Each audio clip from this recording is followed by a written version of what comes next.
हां ठीक. आज या ठिकाणी छत्रपती थोरले प्रतापसिंह भोसले महाराज यांचा आपण स्मृती दिवस साजरा करत आहे. या स्मृती दिनाच्या निमित्तानं या अभिवादन सभेचं या ठिकाणी आपण सुरुवात करत आहे. छत्रपती प्रतापसिंह भोसले महाराज यांच्या पुतळ्याला अभिवादन करून या ठिकाणी या अभिवादन सभेला सुरुवात होत आहे. या अभिवादन सभेनिमित्त मंचावरती उपस्थित असणाऱ्या सर्वच मान्यवरांचा या ठिकाणी मी स्वागत करतो, ते सर्वांचा आभार मानतो आणि या ठिकाणी मी माझ्या मनोगताला सुरुवात करतो. ठीक आहे साथियो, या देशामध्ये ज्या लोकांनी बहुजनाचं राज्य यावं, रयतेचं राज्य यावं म्हणून घाम गाळला, रक्त सांडलं, आपल्या सुखदुःखाची पर्वा केली नाही, तलवारी चालवून या देशामध्ये बहुजन समाजाचं राज्य आणलं. परंतु दुर्दैवाची गोष्ट या देशाची असेल किंवा महाराष्ट्राची असेल, ज्यांनी इतिहास घडवला, ज्यांनी तलवारी चालवल्या, ज्यांनी सुखदुःखाची पर्वा न करता बहुजन समाजाचं रयतेचं राज्य निर्माण व्हावं यासाठी आपल्या आयुष्यातील शेवटच्या श्वासापर्यंत, आपल्या शरीरातील रक्ताच्या शेवटच्या थेंबापर्यंत संघर्ष केला, त्यांचा इतिहास मात्र त्यांना लिहिता आला. आजची सभा ज्या हेतूने घेतलेली आहे, थोरले प्रतापसिंह महाराजांचा इतिहास महाराष्ट्राला माहीत नाही, देशाला माहीत नाही आणि ज्यांच्यासाठी प्रतापसिंह महाराजांनी अख्खं आयुष्य आपलं कष्टामध्ये काढलं, त्यांच्या वारसाला, त्यांच्या या बहुजन समाजाला देखील माहीत नाही. व त्याच्यावरला पडदा उठवणं आणि त्यांचा याजिटीज इतिहास, खरा इतिहास बहुजन समाजासमोर आणणं, या हेतूने आजची अभिवादन सभा आहे. प्रतापसिंह महाराजांचा स्मृती दिवस आहे, त्यांच्या स्मृती जागवण्याचा आजचा दिवस आहे, म्हणून त्यांच्या स्मृती दिनानिमित्त ही अभिवादन सभा घेतलेली आहे. या देशाचं दुर्दैव हे आहे की ज्यांनी तलवारी चालवल्या, ज्यांनी रक्त सांडलं, त्यांना इतिहास लिहिण्याचा अधिकार नव्हता. अनेक लोक असं म्हणतात की तुमचा इतिहास तुम्ही स्वतः लिहायला पाहिजे होता. आता आमचा इतिहास आम्हीच लिहायला सुरुवात केलेली आहे. आमचा इतिहास आता आम्हीच लिहायला सुरुवात केलेली आहे. परंतु आमच्या पूर्वजांना मनुस्मृती नावाच्या धर्मग्रंथाने शिक्षण घेण्यावरती बंदी घातली होती, त्यामुळे आमच्या पूर्वजांना आमचा इतिहास लिहिता आला नाही. आणि म्हणून याच्यामध्ये केवळ एकटे प्रतापसिंह महाराज नाहीत, तर आमच्या सर्वच महापुरुषांना त्यांचा इतिहास लिहून ठेवता आला नाही, जो दुसऱ्या पिढीला, पुढच्या पिढीला प्रेरणा देत राहील. प्रतापसिंह महाराजांचा जो इतिहास आहे, या ठिकाणी त्यांचा राजवाडा आहे आणि त्याच राजवाड्यामध्ये त्यांनी पहिली शाळा सुरू केली आणि योगायोग बघा, याच शाळेमध्ये विश्वरत्न महामानव डॉक्टर बाबासाहेब आंबेडकरांनी सुद्धा पहिलीला ॲडमिशन घेतलं आणि इथून त्या शिक्षणाची सुरुवात झाली. मग ते लंडनपर्यंत जाऊन त्यांनी शिक्षण घेतलं आणि या देशाचं संविधान लिहिलं आणि या बहुजन समाजाला संविधानाच्या माध्यमातून हक्काने अधिकार दिले. हा केवळ योगायोग नाही, केवळ हा बाबासाहेब आंबेडकरांशी निगडीत हा इतिहास नाही आहे, तर प्रतापसिंह महाराजांचा सुद्धा इतिहास खूप मोठा आहे. आणि आजच्या कार्यक्रमाचे विशेष मार्गदर्शक डॉक्टर विलास खरात साहेब यांनी प्रतापसिंह महाराजांच्या संदर्भाने आज दुसरं पुस्तक त्यांचं या ठिकाणी त्या पुस्तकाचं प्रकाशन होत आहे. तर त्या संदर्भाने जो काही इतिहास आहे ते मांडतील, परंतु या सर्वांच्या अगोदर बोलण्याची मला संधी मिळालेली आहे. माझ्यासुद्धा जातीचा, माझ्यासुद्धा समाजाचा इतिहास प्रतापसिंह महाराजांशी निगडीत आहे. त्यामुळं मी आयोजकांना धन्यवाद देतो की मला या संदर्भाने बोलण्याची संधी उपलब्ध करून दिली. मी भटक्या विमुक्तातील रामोशी जातीतून येतो आणि आमच्या जातीत सुद्धा एक राजा पैदा झालेला आहे. महाराष्ट्राला माहीत नाही किंवा माझ्या जातीलाही तो माहीत नाही की आमच्यात राजा झाला होता. आद्य क्रांतीवीर राजे उमाजी नाईक यांनी ज्या पद्धतीने छत्रपती शिवाजी महाराजांनी स्वतःचा राज्याभिषेक करून घेतला, पुण्याच्या बामणांनी ज्यावेळेस त्यांचा राज्याभिषेकाला नकार दिला त्यावेळेस त्यांनी स्वतःचा राज्याभिषेक करून घेतला. त्याच पद्धतीनं आद्य क्रांतीवीर राजे उमाजी नाईकांनी सुद्धा या पुणे जिल्ह्यामध्ये बिवडी या ठिकाणी स्वतःचा राज्याभिषेक करून घेतला. आणि ज्यावेळेस त्यांनी स्वतःला राजा घोषित केलं त्यावेळेस प्रतापसिंह थोरले महाराजांनी त्यांच्यासाठी राजवस्त्र पाठवून दिली होती. आणि अनेक वेळा आद्य क्रांतीवीर राजे उमाजी नाईकांना त्यांनी सहकार्य केलेला. अनेक गावाचा कर वसूल करण्याचा अधिकार सुद्धा उमाजी नाईकांना दिला होता. इंग्रजांबरोबर ज्या ज्या लढाया झाल्या त्याच्यामध्ये प्रतापसिंह महाराजांनी अनेक वेळा उमाजी नाईकांना मदत केलेली आहे. आम्हाला आमचा इतिहास कनेक्ट करता आला पाहिजे, आम्हाला आमचा इतिहास वाचता आला पाहिजे. आमच्या लोकांना जोपर्यंत शाळेमध्ये पुस्तकामध्ये जे शिकवलेला जो इतिहास आहे between the line and behind the line मधला फरक आमच्या लोकांना कळणार नाही तोपर्यंत आम्हाला आमचा इतिहास खरा कळणार नाही. आणि आमच्या महापुरुषांनी आमच्यासाठी जो संघर्ष केला, त्याग बलिदान केलं, ते आमच्या लोकांना कळणार नाही. म्हणून मी या ठिकाणी मंचावरती उपस्थित असणाऱ्या सर्वच मान्यवरांना धन्यवाद देतो की प्रतापसिंह महाराजांचा स्मृती दिन आज मला वाटतं पहिल्यांदा आपण साजरा करतोय महाराष्ट्रामध्ये. पहिल्यांदा प्रतापसिंह महाराजांची आठवण छत्रपती क्रांती सेनेने काढली. त्याबद्दल छत्रपती क्रांती सेनेचे सर्व राज्याचे आणि राष्ट्रीय पदाधिकाऱ्यांचे या ठिकाणी मी आभार व्यक्त करतो. एवढा मोठा राजा आमच्या समाजामध्ये होऊन गेला, परंतु 200-250 वर्षे त्याची आठवण सुद्धा आम्हाला होत नसेल तर ही खेदाची बाब आहे. आणि त्यांचा इतिहास पुढे येणं हे तर त्याच्या पुढचं पाऊल आहे. म्हणून विलास खरात सरांना बहुजन समाजाने धन्यवाद दिलं पाहिजे की त्यांचा इतिहास ते पुढे आणत आहे.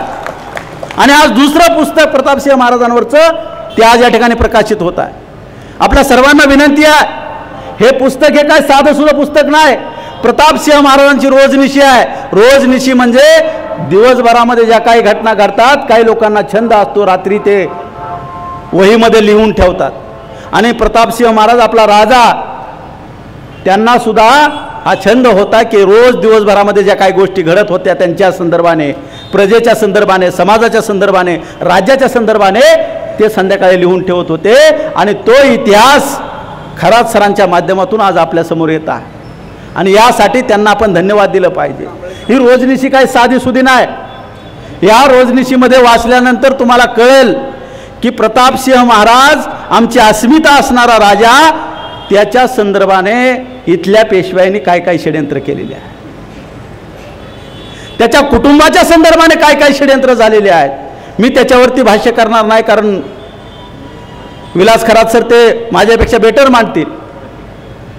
म्हणून आपल्या सर्वांना विनंती आहे, ते पुस्तक घेऊन जा आणि बहुजन समाजामध्ये ते वाटप करा. सर्वांकडे ते गेलं पाहिजे, त्याचं पारायण झालं पाहिजे, आमच्या समाजाला कळलं पाहिजे. प्रतापसिंह महाराज हे आम्ही केवळ नाव ऐकून आहे, कुठंतरी बोर्डावरती दिसतं. साताऱ्यामध्ये आल्यानंतर आम्हाला केवळ बोर्डावरती प्रतापसिंह महाराज दिसतं, परंतु एवढा मोठा राजवाडा आपल्या समाजातील मुलांच्या शिक्षणासाठी खुला केला, पहिली शाळा या ठिकाणी उभा केली. हा इतिहास सुद्धा आमच्या समोर आला पाहिजे. अनेक गोष्टी आहेत त्यांच्या संदर्भाने, भीमा कोरेगावच्या लढाईच्या संदर्भाने सुद्धा त्यांच्या संदर्भाने अनेक गोष्टी आहेत. आपल्या राजाने अगदी शिवाजी महाराजांपासून छत्रपती प्रतापसिंह थोरले महाराजांपर्यंत आमच्या सगळ्या राजांना खूप हालापष्टामध्ये दिवस काढावं लागलं. आणि याची जाणीव आमच्या बहुजन समाजाने ठेवली पाहिजे. म्हणून आजच्या कार्यक्रमाचं आयोजन छत्रपती क्रांती सेनेच्या वतीनं करण्यात आलं. त्यांना सगळ्यांना धन्यवाद देतो. आणि या ठिकाणी मला बोलण्याची संधी उपलब्ध करून दिली त्याबद्दल देखील आयोजकांचा आभार मानतो. आणि आपल्या सर्वांचं आभार मानून या ठिकाणी मी माझे 2 शब्द संपवतो. धन्यवाद. जय मुलास. धन्यवाद साहेब. यानंतर या आजच्या अभिवादन सभेचं प्रास्ताविक आणि स्वागत करण्यासाठी मी माननीय मनोज महाले साहेब यांना विनंती करतो की त्यांनी आजच्या या अभिवादन सभेचं प्रास्ताविक आणि स्वागत करायचं.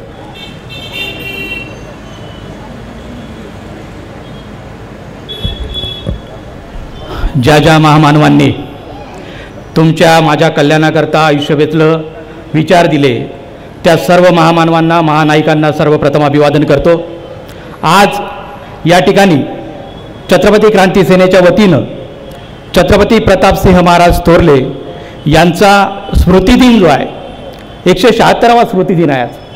आणि 176व्या स्मृतिदिनाच्या निमित्तानं या सभेचं, अभिवादन सभेचं आयोजन जे आहे ते छत्रपती क्रांती सेनेनं केलेलं आहे. या कार्यक्रमाचं प्रत्यक्ष प्रास्ताविकापर्यंत जाण्याच्या अगोदर मला या ठिकाणी या कार्यक्रमाच्या निमित्तानं या ठिकाणी विशेष उपस्थित राहिलेले जे काही मान्यवर आहेत त्या मान्यवरांचा सत्कार करण्या अगोदर मी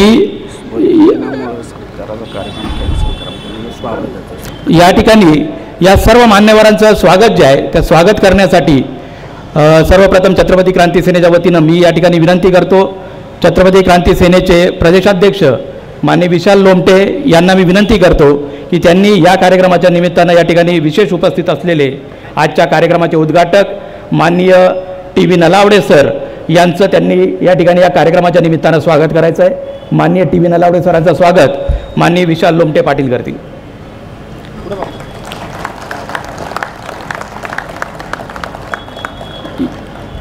यानंतर या कार्यक्रमात आजच्या या दिनाला साताऱ्यातून खास आमच्यावर असलेल्या विश्वासामुळे उपस्थित असलेल्या माननीय वृषालीताई राजे भोसले छत्रपती शिवरायांचे वंशज यांचं स्वागत जे आहे ते माननीय नानासाहेब चव्हाण करतील अशी मी त्यांना विनंती करतो.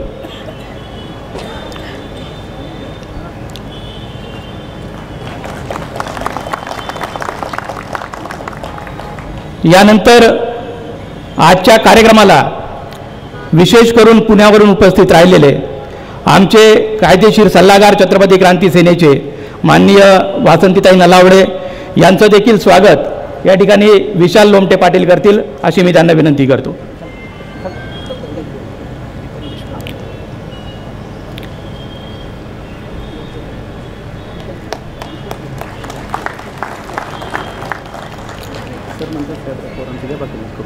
यानंतर खरं तर आजच्या या कार्यक्रमाच्या निमित्तानं आम्हाला एक प्रचंड आनंद या ठिकाणी एवढा खरं तर या कार्यक्रमात आनंद व्यक्त करणं चुकीचं आहे, परंतु या मंचावर एक व्यक्ती जी आहे जी आपणा सर्वांच्या अगोदर या कार्यक्रमाला उपस्थित होती आणि ती व्यक्ती म्हणजे या मंचावर उपस्थित असलेले 99 वर्षाचे तरुण तडफदार सत्यशोधक माननीय साहेबराव पवार दादा जे आहेत हे 4:30चा आपला कार्यक्रमाचा टाईम होता, 4:30ला मंचावर उपस्थित होते आणि साहेबराव पवार दादांचं या ठिकाणी त्यांच्यातलं जे काही सत्यशोधक चळवळीतलं जे काही शेवटचं मला असं वाटतं की हयात असलेला सबूत जो आहे सत्यशोधक चळवळीचा या महाराष्ट्रात हयात असलेला शेवटचा सबूत जो आहे हा आमच्याकडे आज आमच्या मंचावर आहे.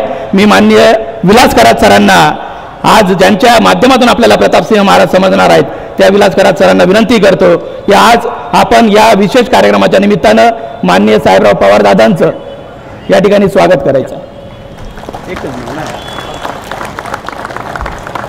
साहेबराव पवार दादा कुस्तीगीर परिषदेचे देखील उपाध्यक्ष आहेत आणि त्याचबरोबर सगळ्यात मोठं योगदान साहेबराव दादांचं असं आहे की सत्यशोधक विचाराला त्यांनी अंगीकारल्यापासून आजच्या दिवसापर्यंत एक क्षण देखील त्यांनी सत्यशोधक विचाराची पडताळणी केलेली नाही. या असं व्यक्तिमत्व या साताऱ्यात आहे, ही साताऱ्याची खासियत आहे आणि त्यामुळे या विशेष कार्यक्रमाच्या निमित्तानं या ठिकाणी मी वृषाली राजेंना विनंती करतो की त्यांनी महाराजांच्या प्रतापसिंह महाराजांच्या स्मृतिदिनाच्या निमित्तानं मंचावर असलेल्या त्यांच्या प्रतिमेचं या ठिकाणी पूजन करायचं आहे. छत्रपती प्रतापसिंह महाराजांचा. या ठिकाणी माननीय अनिल जाधव प्रदेश संघटक संभाजी ब्रिगेड महाराष्ट्र राज्य यांचं आगमन झालेलं आहे. त्यांना मी विनंती करतो की त्यांनी कृपा करून मंचावर यायचं आहे. त्यानंतर माननीय उमेश शेवाडे जिल्हाध्यक्ष संभाजी ब्रिगेड सांगली यांचं देखील आगमन झालेलं आहे. त्यांना देखील विनंती करतो की त्यांनी देखील मंचावर उपस्थित राहायचं आहे.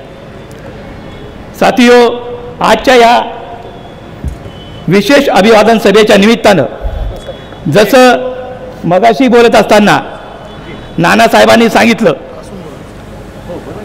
की हा जो कार्यक्रम आहे हा कार्यक्रम छत्रपती प्रतापसिंह महाराजांच्या अभिवादनाचा कार्यक्रम आहे आणि या कार्यक्रमाच्या नियोजनाच्या मागचा छत्रपती क्रांती सेनेचा उद्देश असा आहे की छत्रपती प्रतापसिंह महाराजांचा इतिहास या कार्यक्रमाची पार्श्वभूमी आमच्या समोर येईपर्यंत आमच्यापैकी महाराष्ट्रातल्या अनेक लोकांना माहीत नव्हता आणि मला खात्री आहे इथं बसलेल्या देखील अनेक लोकांना अजून छत्रपती प्रतापसिंह महाराजांचा इतिहास माहीत नाही आहे.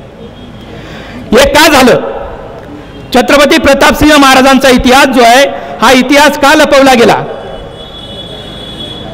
हा इतिहास लपवण्याच्या मागचं सगळ्यात मोठं कारण साथी तुम्हाला सांगतो. इतिहास लिहिला आम्ही. इतिहास आम्ही लिहिला. तलवारी आमच्या आजोबाच्या हातात होत्या, तलवारी महालेच्या आजोबाच्या हातात होत्या, तलवारी बनसोडेच्या आजोबाच्या हातात होत्या, तलवारी खरातांच्या आजोबाच्या हातात होत्या, तलवारी नलावड्यांच्या आजोबाच्या हातात होत्या. परंतु तलवारीचा इतिहास लिहिणाऱ्या लेखण्या ज्या आहेत, या लेखण्या तुमच्या माझ्या आजोबाच्या हातात नव्हत्या. आणि त्याच्यामुळं इतिहासातून आमचे आजोबा कट झाले. ज्यांचा नातू इतिहास लिहित होता त्यांचा आजोबा इतिहासहीन झाला. आणि त्याच्यामुळं आमच्या पुढे चुकीच्या प्रेरणा ज्या आहेत या इतिहासाच्या माध्यमातून ठेवल्या गेल्यात. या कार्यक्रमाच्या निमित्तानं आमच्या खऱ्या प्रेरणा शोधणं हा छत्रपती क्रांती सेनेचा उद्देश आहे. छत्रपती प्रतापसिंह महाराजांचं योगदान जे आहे शिक्षणाच्या क्षेत्रामध्ये आम्हा सर्वांना माहीत आहे, आपल्या सर्वांना खात्री आहे, आपण सर्वांनी पाहिलेलं आहे की शिक्षणाच्या क्षेत्रामध्ये 1848ला राष्ट्रपिता ज्योतिराव फुलेंनी पुण्यातून शिक्षण सुरू केलं. परंतु त्याच्याही अगोदर आज सकाळी ज्या वेळेला ही शाळा बघण्याचा आम्हाला प्रसंग आला, जस्टिस साहेब ज्या वेळेला मध्ये जाऊन आम्ही शाळा पाहिली तर 1851ची ऑफिशियल स्थापना या शाळेची आहे.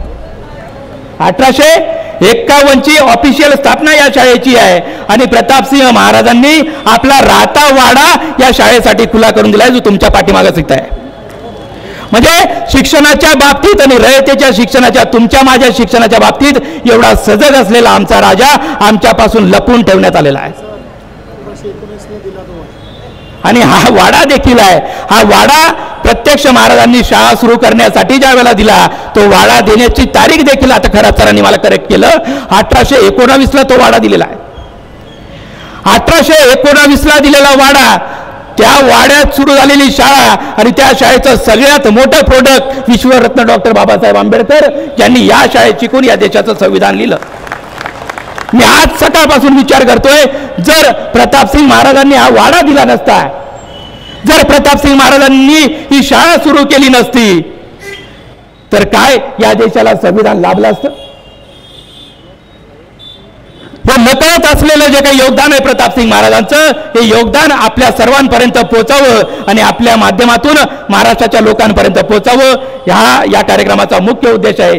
या कार्यक्रमाच्या निमित्तानं बरेच वक्ते बोलणार आहेत. प्रास्ताविकात या कार्यक्रमाच्या तयारीसाठी या सातारा परिसरातल्या अनेक मान्यवरांनी आम्हाला सहकार्य केलं. त्या सर्व मान्यवरांचे मी प्रास्ताविकात छत्रपती क्रांती सेनेचा प्रभारी या नात्यानं सर्वांचे आभार व्यक्त करतो आणि मंचावरील सर्व मान्यवरांचं पुन्हा एकदा स्वागत करतो आणि थांबतो. धन्यवाद. जय जिजाऊ, जय शिवराय, जय शंभूराजे, जय प्रतापसिंहराजे. धन्यवाद साहेब.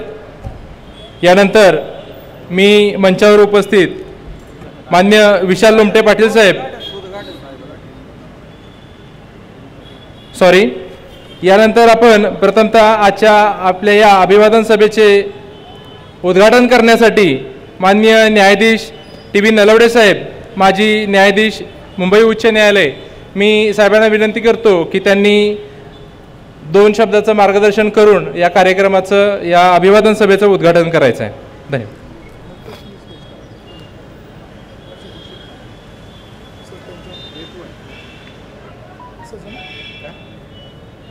फक्त उद्घाटन घोषणा करायची, नंतर बोलू दे. ठीक आहे, आता घोषित करा सर, मग करू. आजच्या या कार्यक्रमाचं उद्घाटन झालं असं मी घोषित करतो. धन्यवाद साहेब. साहेबांनी आजच्या आपल्या कार्यक्रमाचं उद्घाटन केलेलं आहे. त्यानंतर मी मंचावर उपस्थित माननीय विशाल लोमटे पाटील साहेब, प्रदेशाध्यक्ष छत्रपती क्रांती सेना महाराष्ट्र राज्य, साहेबांना विनंती करतो की त्यांनी आपलं मनोगत व्यक्त करायचं आहे. जय जिजाऊ, जय शिवराय, जय शंभूराजे. छत्रपती प्रतापसिंह महाराज यांच्या स्मृतिदिनानिमित्त अभिवादन सभेचा हा जो कार्यक्रम आयोजित केलेला आहे, तर ज्यावेळेस छत्रपती घराण्याचा इतिहास आम्ही ज्यावेळेस काढतो, आम्ही पाहतो, मध्यंतरी मी हा सगळा इतिहास बघत असताना प्रतापसिंह महाराजांचा उल्लेख आला होता. त्यानंतर त्यासाठी मी साहेबांशी चर्चा केली, प्रतापसिंह महाराजांचा उल्लेख आला आहे. त्यानंतर मी तो कडी जोडण्याचा प्रयत्न केला, तो बराच वेळ प्रयत्न केला, बऱ्याचशा लोकांशी भेटलो परंतु ती कडी काय जोडता आली नाही मला, ती कडी अपूर्ण होती. त्यानंतर नगरमध्ये जे शिवाजी महाराज आहेत, म्हणजे मी ज्यावेळेस छत्रपती क्रांती सेनेचा प्रदेशाध्यक्ष या नात्यानं ज्यावेळेस महाराष्ट्रामध्ये फिरत राहिलो, त्यानंतर फिरत असताना मी छत्रपती घराण्याच्या इतिहासाच्या वारसदारांच्या बाबतीमध्ये ज्यावेळेस चौकशी करत गेलो, चर्चा करत गेलो, त्यावेळेस एक धक्कादायक गोष्टी समोर आल्या. जी एक धक्कादायक गोष्ट आज किंवा एक अलिखित पेज किंवा अलिखित पान आमच्या इतिहासातलं, तेजस्वी इतिहासातलं जे गहाळ पान होतं ते पुढं आणण्याचं काम झालं. तसंच नगरमध्ये म्हणजे आमचे जे वारसदार आहे, छत्रपती घराण्याचे वारसदार आहे, छत्रपतीच्या कुळातले जे लोक आहेत, वारस आहेत, त्यांचे जे समाध्या आहेत त्या महाराष्ट्राच्या बाहेर आहेत किंवा राजधानीच्या बाहेर आहेत. एक धोकादायक किंवा दुःखदायक गोष्ट आहे. ज्यावेळेस खरात सरांनी पहिलं पुस्तक लिहिलं आणि पहिल्या पुस्तकामध्ये लिहिले की प्रतापसिंह महाराजांची समाधी बनारसमध्ये आहे. जर महाराष्ट्रामध्ये छत्रपती शिवाजी महाराजांचं राज्य होतं, आमच्या आज 2 राजधान्या आहेत, एक साताऱ्याची आहे, एक कोल्हापूरची आहे, तर आमच्या राजांच्या ज्या समाध्या आहेत ते साताऱ्यामध्ये असायला पाहिजे होत्या, परंतु नाहीत. दुःखदायक गोष्ट आहे, खेदाची गोष्ट आहे. कारण प्रतापसिंह महाराजांची समाधी बनारसमध्ये आहे. इतिहासानुसार ते सिद्ध झालं की त्यांचे मृत्यू बनारसमध्ये झाला, त्यांची समाधी तिथं आहे. त्यानंतर शिवाजी महाराज ज्यांचा नगरच्या तुरुंगामध्ये मृत्यू झाला, त्यांची समाधी नगरला आहे.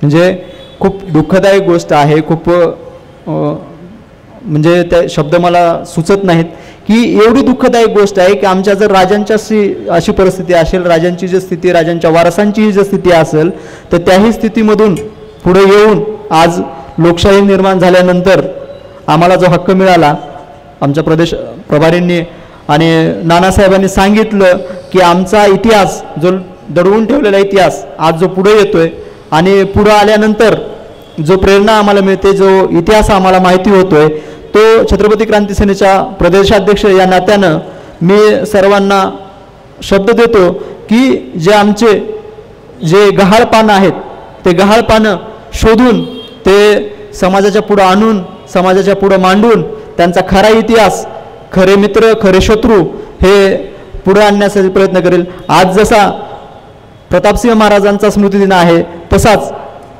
कृष्णाजी केळुसकर म्हणजे महान सत्यशोधक कृष्णाजी केळुसकर यांचाही स्मृतिदिन आहे. मी प्रदेशाध्यक्ष छत्रपती क्रांती सेना या नात्यानं दोनही महामानवांना अभिवादन करतो आणि थांबतो. जय जिजाऊ, जय शिवराय, जय शंभूराजे.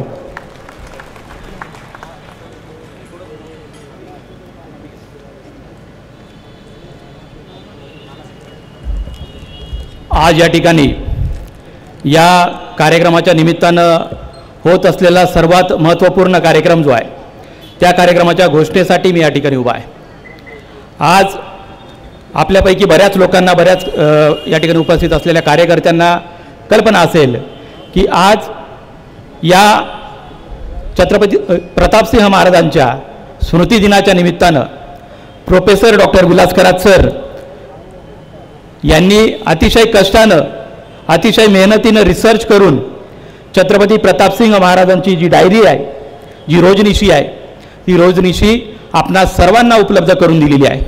ती पुस्तक रूपानं उपलब्ध झालेली आहे आणि त्या विशेष पुस्तकाचं आज या ठिकाणी विमोचन होणार आहे. त्या पुस्तकाचं आज या ठिकाणी आपण प्रकाशित करत आहोत.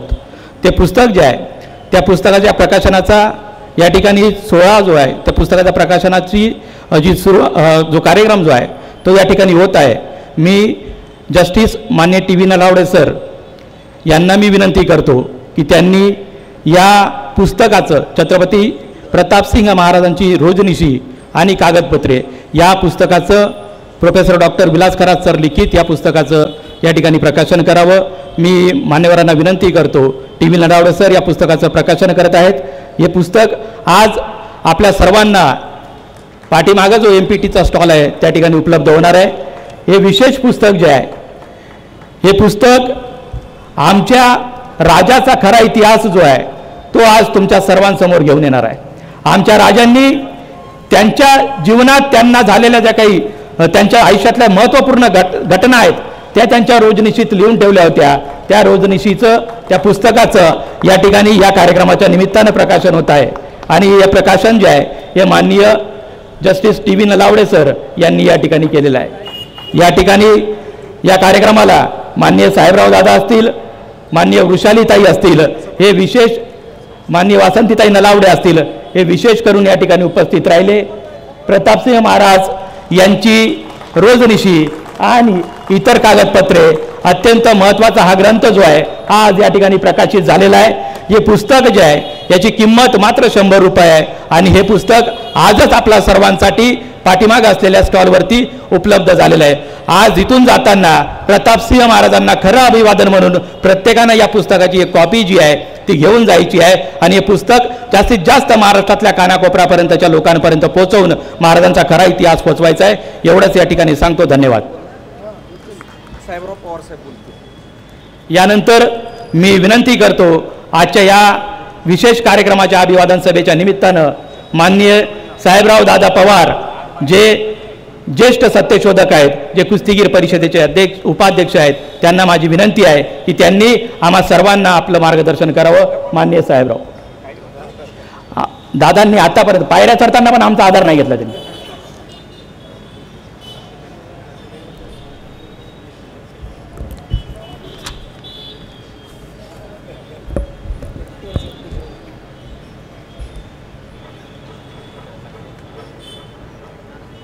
मी काही सर्वांची नावं घेणार नाही आणि मला माहितीही नाही। पाहुण्यांचं नाव घेतो। बंधू आणि भगिनींनो, राजकारणात जेव्हा जायचं असतं त्यावेळेला कोणत्या वेळेला जायचं आणि कोणत्या वेळेला जायचं नाही हे त्यावेळेला ठरवायचं असतं। पण माझी 100वी वर्ष झाली मी राजकारणात येतोय, हे माझं मलाच कळणार मी काय करतोय आणि लोकांना मी काय सांगणार म्हातारपणी। बंधूंनो, म्हातारपणी कधी झालेलं नसतं एवढं तुम्हाला सांगायचं करता हा शब्द वापरला। ज्याची ताकद आहे, ज्याची व्यक्ती आहे, ज्याचं खाणंपिणं आहे तो अतिशय तरबेज असतो आणि कितीही वर्ष जगतो ही गोष्ट मी वाचलेली आहे। त्या पद्धतीनं मी तुमच्या पुढे आज उभा आहे। म्हणून तुम्ही कधी म्हातारा झाला असा शब्द वापरू नका, आपल्याला कमीपणा घेऊ नका। मी सतेज आहे असं म्हणत आणा। मी आज दुपारच्या वेळेला नेहमी तालमीत असतो, सकाळी तालमीत असतो, नंतर मी शेतावर जातो। माझ्याकडं 30-70-75 एकर जमीन आहे, ती मी राबवतो। अशा पद्धतीने मी काम करतो। त्यावेळेला मला मदन कसं येईल हा प्रश्न महत्त्वाचा आहे। मग त्या कामाकरता मी वाहून घेतलेलं आहे, ते काम मी नेहमी आयुष्यभर करणार आहे ही गोष्ट आज तुम्हाला सांगतो। मी सत्यशोधक चळवळीमध्ये खूप वर्ष काम केलेलं आहे। केशवराव विचारे, जेदे, फरांदे हे चळवळीचे आमचे गुरु। फरांदे साहेब वारले, त्यांनी आम्हाला क्लास नेलं।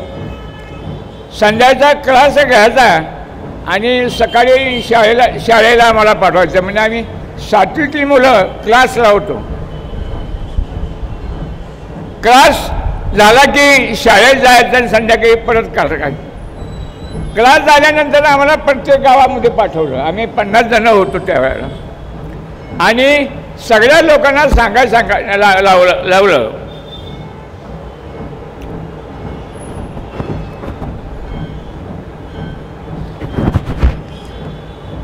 सत्यशोधक चळवळ म्हणजे काय हा महत्त्वाचा प्रश्न आहे।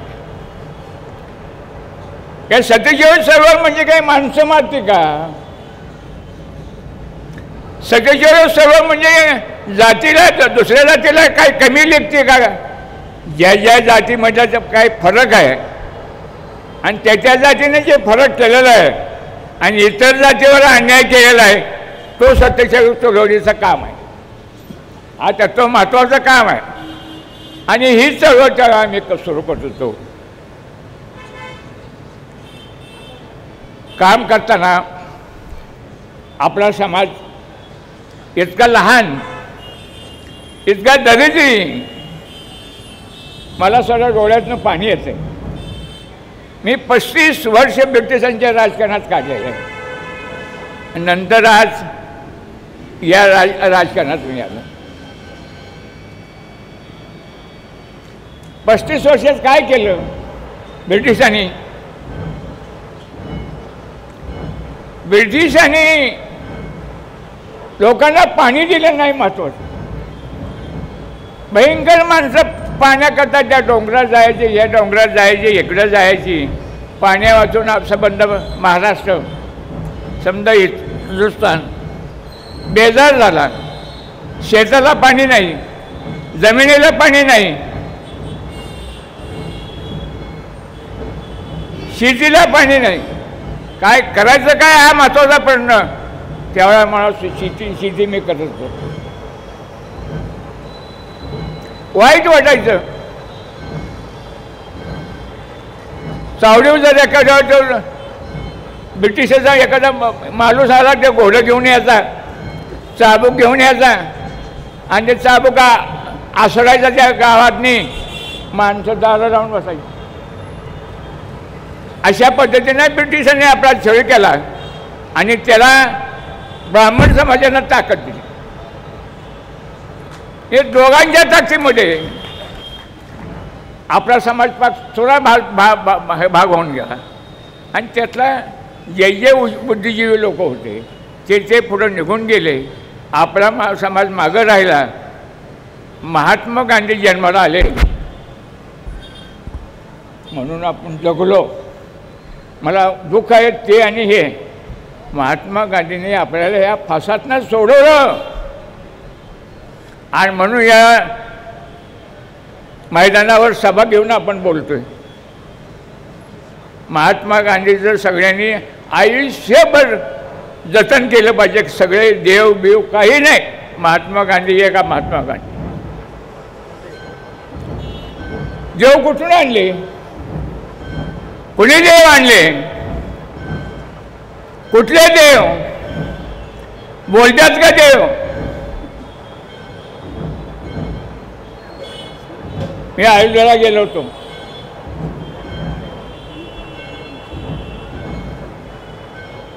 आणि माझी मंडळी आणि मी, आम्ही दोघंजण अयोध्येत रामाच्या पाया पडायला गेलो. त्यावेळेला माझ्यापाशी पिशवी होती आणि ह्यांच्यापाशी पिशवी होती.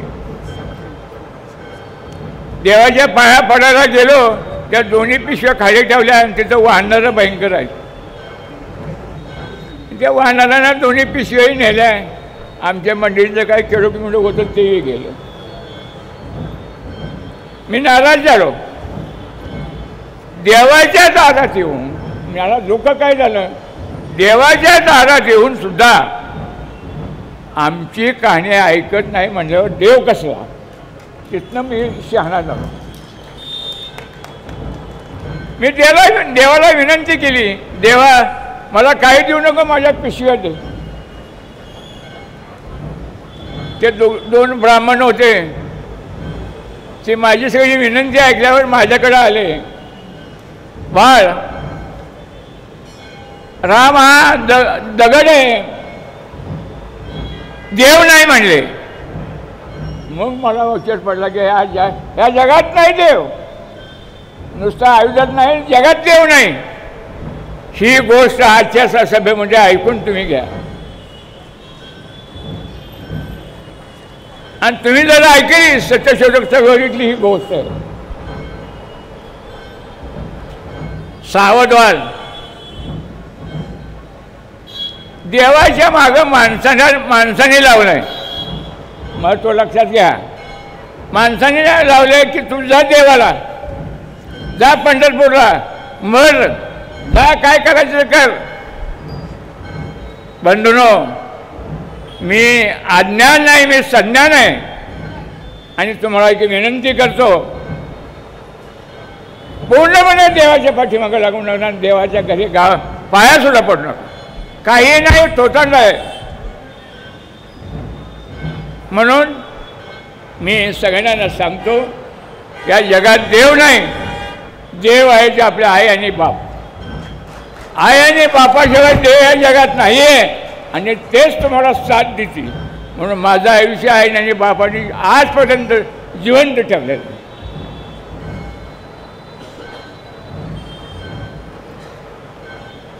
ऐकूनच घ्यायला तयार नाही. म्हणून सत्यविद्यक संघ चळवळ कमी का पडली? आम्ही ज्याला प्रचाराला जायचो, जे बाकीचे बसलेले जे टगे आहेत त्यांनी फोटकावायची. बंधनो, महात्मा फुलेंनी या देशाकरता खूप खूप कष्ट घेतले, श्रम केले. फरांदेसारखे, शिंदेसारख्या चळवळी निर्माण केल्या. आम्ही चळवळीमधनं गेलो. काही जास्त बोलत नाही, बोलायला लागल्यावर 2 तास लागतील साहेब. आणि ही आज क्रांती सेना जी इथं आली आहे, ते मी क्रांती सेनात कधीच नव्हतो. लोक म्हणतील आज भाऊ क्रांती सेनात गेले 100व्या वर्षी. माझ्याकडे खरात साहेब आले आणि मला म्हणले, भाऊ माझ्या क्रांती सेनेला तुम्ही या, पाहुणे व्हा.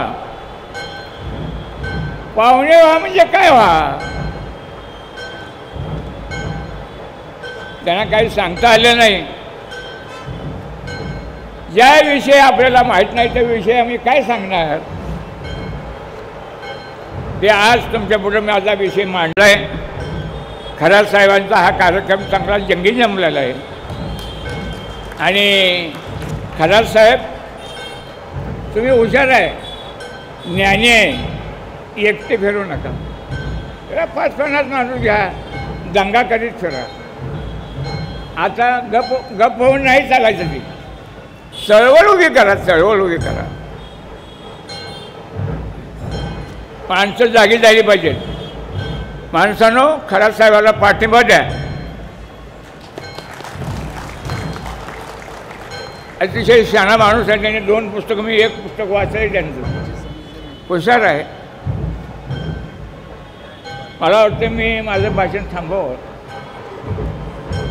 मला फार वेळ लागतो पण मी थांबवतो. मी माझं भाषण थांबवण्याच्या मार्गावर आहे. सातारा शहरात हा कार्यक्रम घेतला आहे. महात्मा फुलेचा सातारा कधी कार्यक्रम झालेला नाही. माझ्या रूपानं कधी आज महात्मा फुल्यांचं नाव निघालं आणि हा कार्यक्रम आज केला आहे. मलाही आनंद आला आहे, माझंही मन भरून गेलं. मी महात्मा फुलेचं काहीतरी ऋण फेडले. म्हणून मी माझं थोडक्यात असणारं भाषण थांबवतो. जय हिंद, जय महाराष्ट्र.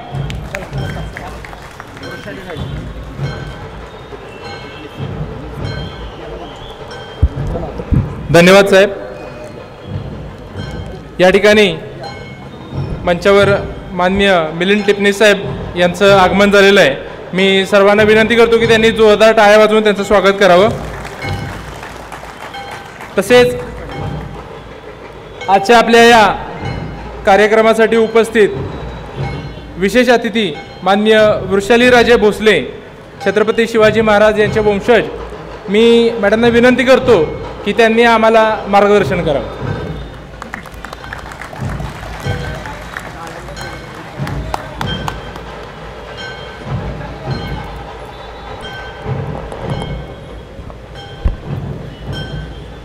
उपस्थित असलेले सर्व मान्यवर, नलोडे साहेब, खरात साहेब, नलोडे मॅडम व इतर साहेबराव सर व इतर सर्व मान्यवर आणि शाहू नगरीचे वासी, प्रथम सर्वांना माझा नमस्कार. आणि आज छत्रपती प्रतापसिंग महाराज यांच्या स्मृतिदिनाप्रित्यर्थ आपण इथं सगळे जमा झालो आहोत. पण जसं सर म्हणाले तसं खरोखर आपण छत्रपती प्रतापसिंग महाराजांचा इतिहास विसरलेलो आहोत आणि हा इतिहास सातारा ही जी चौथी राजधानी आज जाणली जाते, ह्या राजधानीत देखील ही अशी वेळ यावी ही वाईट गोष्ट आहे. खरं तर आज छत्रपती क्रांतीसेना यांनी जे हे पाऊल उचललेलं आहे हे खूप मोठं पाऊल आहे. माझ्या खूप त्यांना शुभेच्छा आहेत आणि असेच कार्यक्रम वारंवार व्हावेत सर साताऱ्यात, ही मनापासून इच्छा आहे.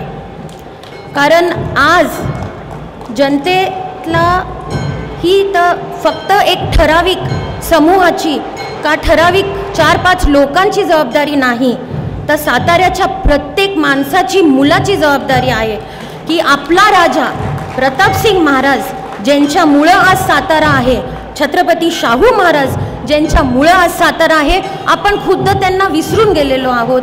आपली जबाबदारी आहे की त्यांचा इतिहास हा पुढं गेला पाहिजे. आज त्यांच्या इतिहासावर खरात साहेबांनी एवढं संशोधन केलं आहे, कारण ते मला पर्सनलीसुद्धा भेटले होते. नलोडे मॅडम, आमची खूप चर्चा झाली याच्यावर आणि हा इतिहास पुढं गेला पाहिजे. आपल्याला छत्रपती प्रतापसिंग महाराजांची अजून एक उल्लेखनीय गोष्ट सांगू इच्छिते. 1820 साली प्रतापसिंह छत्रपती महाराज हे पहिले व्यक्ती होते ज्यांनी मुलींची शाळा सुरू केली. आपल्याला खरं नाही वाटणार, त्या काळामध्ये कोणीही आपल्या मुली शाळेमध्ये भरती करायला तयार नव्हते.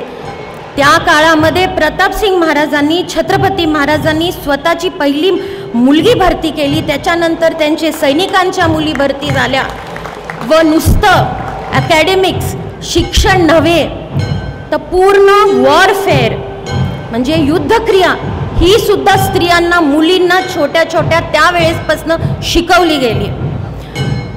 आज प्रतापसिंग महाराज, छत्रपती महाराज हे अतिशय दयाळू, प्रेमळ आणि खूप दूरदृष्टी ठेवणारे व्यक्ती होते. आपण शनिवार रविवार ज्या महाबळेश्वरात जातो त्याचा उपयोग घेतो, ते पूर्ण हिल स्टेशन महाबळेश्वर हे छत्रपती महाराजांनी वसवलेले आहे. आणि अशा राजाला जर आपण विसरलो तर ही गोष्ट बरोबर नाही. ही जबाबदारी आपली आहे की आपल्या पुढच्या पिढीला आपण अशा कार्यक्रमातून किंवा आज सरांचं पुस्तक जे प्रकाशित झालं आहे, मी विनंती करते की सर्वांनी खरोखरी कॉपी घ्यावी आणि आपल्या मुलापर्यंत त्यांचा इतिहास पोचवावा. आज छत्रपती महाराजांचं योगदान आणि छोटी गोष्ट अशी होती की सर जे म्हणाले की दुर्दैवाची गोष्ट आहे की सर्वांच्या समाध्या बाहेर आहेत. छत्रपती थोरले प्रतापसिंग महाराजांचे मुलगे जे आहेत छत्रपती शाहू महाराज, त्यांची समाधी पुण्यात असून त्या समाधीकडे इतके वर्ष दुर्लक्षित असल्या कारणाने आम्ही डिंबळे सर, मी स्वतः तिथं आहे, नलोडे मॅडमना पण हे मी कानावर घातलं होतं. आम्ही ती समाधी हातात घेतलेली आहे. त्या समाधीचं आज सर्व गोष्टी दिवे लावण्यापासनं त्या समाधीला तिथं जपलं जातं. एवढ्या मोठ्या राजांची जर आपण विसरलो तर हे बरोबर नाही. माझी आज एकच विनंती आहे की जसं सरांनी असे कार्यक्रम केले तसे वारंवार साताऱ्यात व्हावे आणि महाराजांच्या इतिहासाला पुढं न्यावं, हीच माझी विनंती. धन्यवाद. खूप खूप धन्यवाद वृषाली राजे भोसले, आमच्या माननीय ताईसाहेब. या ठिकाणी आपण छत्रपती क्रांतीसेनेवर जो विश्वास दाखवला येणाऱ्या काळात त्यासाठी आपले धन्यवाद. यानंतर मी विनंती करतो माननीय उमेश शेवाळे, जिल्हाध्यक्ष संभाजी ब्रिगेड सांगली यांनी या ठिकाणी आपलं मनोगत व्यक्त करावं. माननीय उमेश शेवाळे.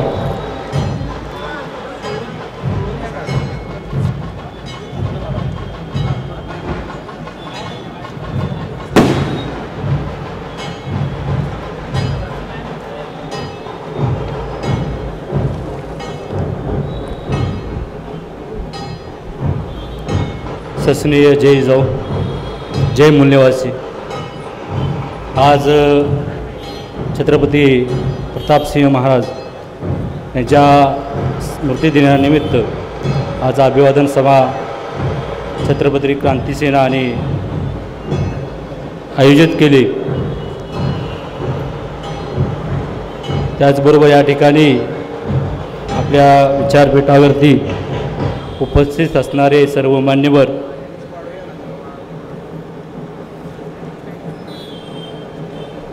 तर छत्रपती ही जी उपाधी आहे ती देणारे जगद्गुरू तुकाराम महाराज यांनी शिव तुझे नाव ठेविले पवित्र, छत्रपती सूत्र विश्वाचे, या एवढा मोठा बहुमान त्यावेळेला देऊन राज्याभिषेकाच्या अगोदरच त्यांचा या ठिकाणी सन्मान केला. अशा या छत्रपतींच्या वारसांचं या ठिकाणी आपण स्मरण करणं ही आपली सर्वांची स्मृती ठेवणं सर्वांची या ठिकाणी जबाबदारी आहे. म्हणून आज या ठिकाणी आयोजित अभिवादन कार्यक्रम ठेवलेला आहे. या अभिवादनाच्या निमित्तानं हा आजकालचा संघर्षाचा लढा नसून हजारो वर्षापूर्वीचा हा संघर्षाचा लढा आहे. तुकाराम महाराज म्हणतात शिक्षणाच्या बाबतीमध्ये की गोकाय अक्षरे मजनाय अधिकार, गोकाय अक्षरे मजनाय अधिकार असं का म्हणतायत? ते स्वतः म्हणतात मी मौर्य आहे, मी कुणबी आहे, बरे झालो देवा कुणबी झालो नाही तर दबंकी मेला असतो. पण मला लिहिण्या वाचनाचा अधिकार नाही. म्हणजे संघर्ष हा जुना आहे. तसंच पुढे या ठिकाणी इतिहासामध्ये छत्रपती संभाजी महाराजांची जी हत्या केली, त्यांनी 17-18 भाषेमध्ये ज्ञान प्राप्त केलेलं होतं. 14व्या वर्षी संस्कृतमध्ये बुद्धभूषण हा ग्रंथ लिहिलेला होता. म्हणजे लिहिण्या वाचण्याचा अधिकार नसणाऱ्यांनी अधिकार प्राप्त केलेला होता. तर त्या काळामध्ये संभाजी महाराजांना पकडून त्या ठिकाणी तो अधिकार नाही असं दाखवण्याचं ब्राह्मणी दहशतवाद निर्माण केलेला होता. त्यांचेच वारस परत कोल्हापूरचे शाहू महाराज यांनी शिक्षणासाठी शिक्षण प्रत्येकाला मिळावं त्यासाठी त्यांनी दंड आकारलेला होता. आज परिस्थिती उलटी आहे. आज शिक्षणाचं खाजगीकरण केले. ज्या महामानवांनी तुमच्या आमच्यासाठी शिक्षण मिळावं, हे क्रांतिसिर ज्योतिराव फुले असतील, या सर्वांनी कुणासाठी कष्ट केलं, कुणासाठी हालअपेष्ट केले, कुणासाठी योगदान दिलं, हे आज समाज विसरत चाललेला आहे. आणि पुन्हा तोच काळ ज्या काळामध्ये आपल्याला लिहिण्याचा वाचण्याचा अधिकार नव्हता तो प्राप्त आजपर्यंत झालेला आहे. तर तीच मनोवृत्ती, तीच वृत्ती आज पुन्हा आपला ब्राह्मणेतरांना शिक्षणापासून वंचित ठेवत आहे. वंचित कसं राहील याचा प्रयत्न चाललेला आहे. ज्यांच्या आजच्या या स्मृतिदिनानिमित्त आपण आलोय, त्या महाराजांना सुद्धा त्यांच्या आईना पहाटेचं रात्रीचं उठून त्यांना चोरून शिकवावं लागत होतं. एका राजाची ही अवस्था, तर तुम्ही आमच्या सर्वसामान्यांची काय अवस्था होत असेल, काय अवस्था झाली असेल. ज्या काळामध्ये संविधान नव्हतं, अधिकार नव्हतं, आज आपल्याला संविधानानं अधिकार दिले, मूलभूत अधिकार शिक्षण हक्काचं. पण आज शिक्षण हक्काचं काय आलेलं आहे? खाजगीकरण करून त्या खाजगीकरणाला विरोध कुणी करायला पाहिजे? खाजगीकरणाचं बिल कोणी पास केलं? तोपर्यंत आमचे लोकप्रतिनिधी काय करत होते? आज लोकप्रतिनिधी म्हणतायत की आज आपण लढा उकारला पाहिजे, आंदोलन केलं पाहिजे. आणि तेच लोकप्रतिनिधी जोपर्यंत खाजगीकरणाचा कायदा पास केला तोपर्यंत काय करत होते हे त्यांना विचारण्याचा अधिकार आपल्याला आहे का नाही? याच मातीमध्ये खंदे सत्यशोधक कर्मवीर अण्णा यांनी सुद्धा जिथं आजही लाईट गेलेली नाही, बस जात नाही, तिथं आजही संस्था आहेत, शाळा आहेत, शाखा आहेत. त्या कर्मवीर अण्णांचं एकेकाळी इथल्या मंडळींनी ज्या शिक्षण मिळू नये म्हणून त्यांचं अनुदान बंद केलेलं होतं. हा संघर्ष हा असंच आपल्याला या लढा चालू ठेवला पाहिजे. त्यासाठी आजचा हा स्मृतिदिन आहे. स्मृती म्हणजे आठवण ठेवली पाहिजे, कारण हे महापुरुष आपली प्रेरणा आहे. या प्रेरणेतून आपल्याला येणाऱ्या पिढीला, येणाऱ्या समाजाला आपण दिशा देण्याचं काम आणि लढा पुढे ठेवण्याचं काम केलं पाहिजे. या अनुषंगानं आजच्या अभिवादन सभा आयोजित केलेली आहे.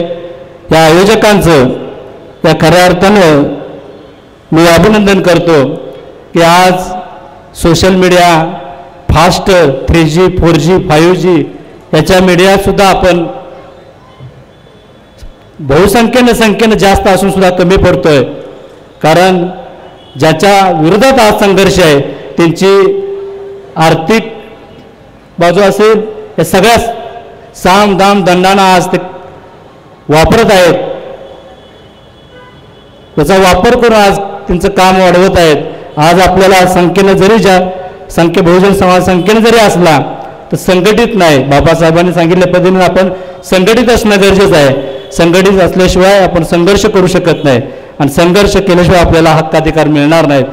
आणि हा असाच संघर्ष आणि परत आणि बलिदान द्यावं लागत असेल तर आपल्याला विचार केला पाहिजे की पुन्हा हे परत महामानव आपल्यासाठी परत येणार नाहीत. आपल्यालाच पाऊल उचललं पाहिजे. या ठिकाणी एवढंच बोलतो आणि मी सर्वांना पुन्हा एक विनंती करतो या अभिवादन सभेच्या वतीनं की सर्वांनी संघटित होऊन महापुरुषांचे विचार आपल्याला आत्मसात करून येणाऱ्या नवीन पिढीला ते समजावून सांगून आपल्याला हा लढा पुढं ठेवला पाहिजे. एवढंच या ठिकाणी बोलतो. धन्यवाद. जय जिजाऊ, जय शिवराय. धन्यवाद साहेब. यानंतर आजच्या या आपल्या अभिवादन सभेसाठी उपस्थित असणारे माननीय श्रीकांतदादा ओवाळ, प्रदेशाध्यक्ष बहुजन मुक्ती पार्टी महाराष्ट्र राज्य, मी साहेबांना विनंती करतो की त्यांनी आम्हाला मार्गदर्शन करावं. धन्यवाद सर. साथियो, विचार मंचावरील आजच्या कार्यक्रमाचे सन्माननीय उद्घाटक न्यायमूर्ती TB नलावडे साहेब आणि विचार मंचावरील आमचे सर्वांचे मार्गदर्शक आदरणीय डॉक्टर विलास खरात साहेब, विचार मंचावरती बसलेले सर्व सन्माननीय आणि विचार मंचाच्या समोर बसलेल्या सर्व प्रबुद्ध बांधवांनो, तुम्हाला माझा क्रांतिकारी जय भीम. छत्रपती क्रांती सेनेच्या वतीनं साथियो, छत्रपती प्रतापसिंह भोसले महाराज यांच्या स्मृती दिनाचा आज कार्यक्रम आपण आयोजित केलेला आहे. मी खरं तर छत्रपती क्रांती सेनेला आणि डॉक्टर विलास खरात साहेबांना धन्यवाद देणार आहे की या राजाचा आत्तापर्यंत जो इतिहास दाबला गेला होता, जाणीवपूर्वक या देशातल्या ब्राह्मणवाद्यांनी, या ब्राह्मणाच्या पिलावळीने जो इतिहास दाबला होता, त्या इतिहासाला उजाळा देण्याचं काम डॉक्टर विलास खरात साहेबांनी केलेलं आहे. म्हणून डॉक्टर विलास खरात साहेबांचं अख्खा महाराष्ट्र पूर्ण ऋणी राहील. कारण या राजाला पूर्ण, या राजाचा इतिहास या डॉक्टर साहेबांनी वरती काढलेला आहे. साथियो, आपण बघितलं असेल भीमा कोरेगाव 1818ची लढाई झाल्यानंतर या राजाला इंग्रजांनी वासोट्याच्या किल्ल्यावरनं मुक्त केलं. परंतु आता हे राजे जिवंत नाहीत. त्यांचा इतिहास मात्र ब्राह्मणाच्या कस्टडीमध्ये कैद होता. आतापर्यंत ब्राह्मणाच्या कस्टडीमध्ये जो इतिहास कैद होता त्याला चेतावणी देण्याचं काम, त्याला मुक्त करण्याचं काम डॉक्टर विलास खरात साहेबांनी केलेलं आहे. म्हणून मी डॉक्टर विलास खरात साहेबांना बहुजन मुक्ती पार्टीचा प्रदेश अध्यक्ष नात्यानं कोटी कोटी धन्यवाद देणार आहे. डॉक्टर साहेब, मी तुम्हाला सांगू इच्छितो, जर बहुजन मुक्ती पार्टीची या महाराष्ट्रामध्ये आणि देशामध्ये सत्ता आली तर प्रतापसिंह भोसले महाराजांचा पुतळा, पूर्णाकृती पुतळा शनिवार वाड्याच्या समोर आम्ही बसू, शनिवार वाड्याच्या समोर बसू आणि ज्या शनिवार वाड्याच्या समोर आज ज्या भटाचा पुतळा आहे तो असाच उचलून गटारात आम्ही फेकून देऊ तो पुतळा. कारण ज्या पेशव्याचा पुतळा शनिवार वाड्याच्या समोर आहे त्याच पेशव्याने आमच्या गळ्यात गाडगे पाटीला खराटा लावला होता. त्या हरामखोराचा पुतळा आम्हाला बिलकुल चालणार नाही.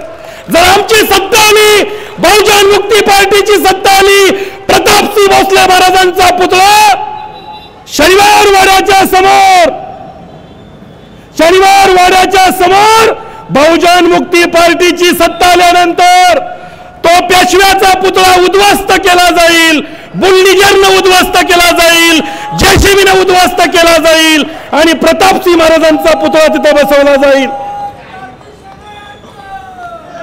आणि साथियो, महाराष्ट्रामध्ये जसा महाराष्ट्र भूषण पुरस्कार आहे त्याच धर्तीवरती प्रतापसिंह महाराजांच्या नावाचा महाराष्ट्र भूषण पुरस्कार या महाराष्ट्रामध्ये अगदी नवीन चालू केला जाईल.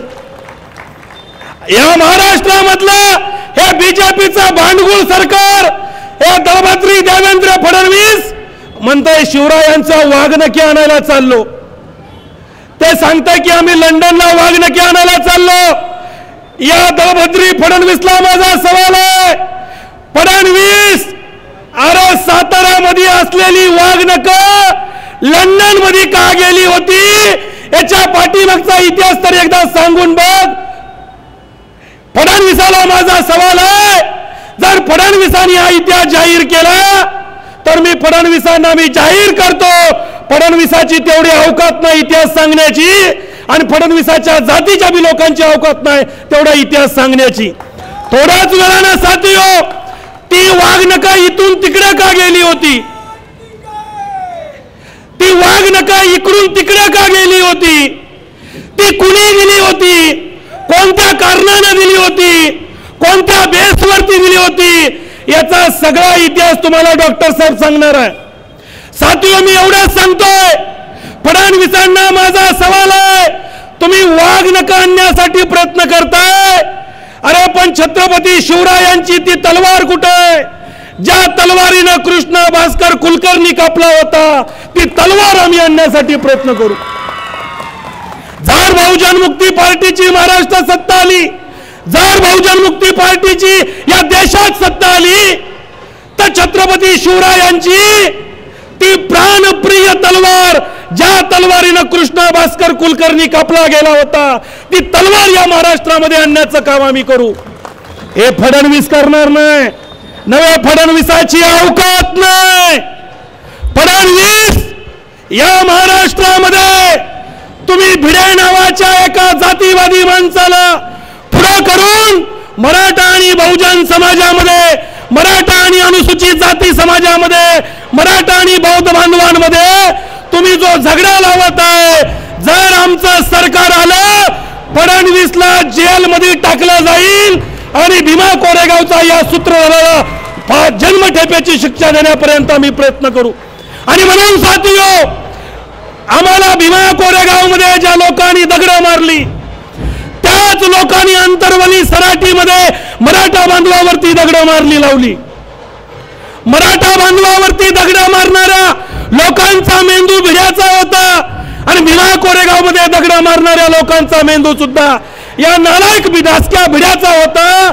या नासक्या कांद्याचा जर बंदोबस्त करायचा असेल, कारण या भिड्याला जर कोण वाचवत असेल तर महाराष्ट्राचे वर्तमान गृहमंत्री, जे खरं तर कोणत्याही गृहमंत्री पदाच्या खुर्चीवरती बसण्याच्या लायकीचा माणूस नाहीये, हा माणूस एका आतंकवाद्याला पोसत आहे, एका जातीवाद्याला पोसत आहे, जो आतंकवादी मनोहर कुलकर्णी नावाचा, मनोहर भिडे नावाचा माणूस भीमा कोरेगाव मध्ये आमच्या बांधवांना दगड मारतो, आमच्या मराठा बांधवांना दगड मारतो, पोलिसांना दगड मारतो.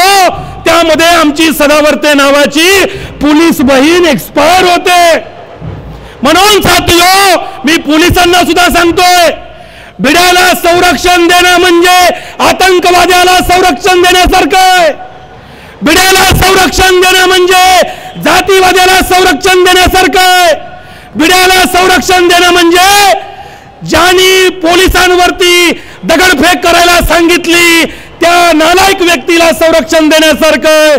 म्हणून मी पोलिसांना सुद्धा सांगतोय, तुमच्या संरक्षणामध्ये भिडे नावाचा बदमाश माणूस महापुरुषांचा अपमान करत आहे, बुद्धांचा अपमान करत आहे, संभाजीराजांचा अपमान करत आहे, बाबासाहेबांचा अपमान करत आहे, गांधीजीचा अपमान करत आहे, राष्ट्रगीताचा अपमान करत आहे, राष्ट्रध्वजाचा अपमान करत आहे.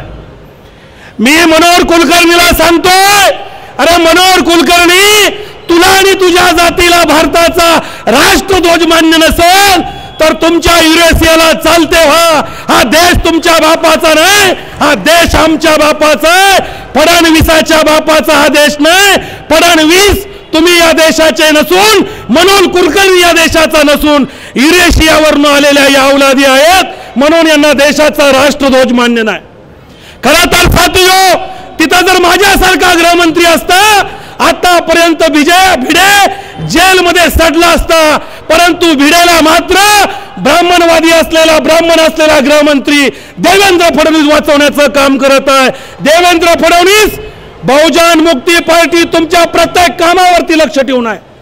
तुमची बदमाशी येणाऱ्या काळामध्ये आम्ही खपवून घेणार नाही. या महाराष्ट्रामध्ये 62,000 शाळा बंद करण्याचा निर्णय घेतला. मी फडणवीसांना प्रश्न विचारतोय, काय महाराष्ट्र तुमच्या बापाची जागीरदारी आहे? काय या देशातल्या लोकांना शिक्षणापासून वंचित ठेवून भिकेला लावायचा प्रयत्न चालू आहे? अरे पोलिसांना सुद्धा तुम्ही खासगीकरणावर नेमत आहे, पोलीस कॉन्ट्रॅक्टरवरती नेमत आहे, डेप्युटी कलेक्टर कॉन्ट्रॅक्ट भरतीवरती नेमत आहे. साथियो, आम्हाला आमच्या महापुरुषांची प्रेरणा घेऊन या भटवादी, ब्राह्मणवादी, जातीवादी, मनोवादी या बीजेपी RSSच्या नालायक सरकारचा 2024ला बंदोबस्त करावा लागेल. आणि बहुजन मुक्ती पार्टी जर साथियो, पुन्हा एकदा सांगतो, 2024ला जर आम्ही सत्तेमध्ये आलो तर यांचा बंदोबस्त केल्याशिवाय आम्ही राहणार नाही. मी जाता जाता फडणवीसांना एवढं सांगतोय, आज तुमची सत्ता आहे, तुम्ही अन्याय करताय. आज तुमची सत्ता आहे फडणवीस, तुम्ही अन्याय करताय, ओके करा. जेव्हा आमची सत्ता येईल, दाम दुपटीनं हिशोब चुकता केला जाईल, दाम दुपटीनं हिशोब चुकता केला जाईल. आज तुमची सत्ता, तुम्ही मुसलमानाला मारताय. आज तुमची सत्ता, तुम्ही शेड्यूल कास्टला मारताय. आज तुमची सत्ता, तुम्ही आदिवासीला मारताय. उद्या आमची बी सत्ता येणार आहे, याचा हिशोब चुकता केला जाईल.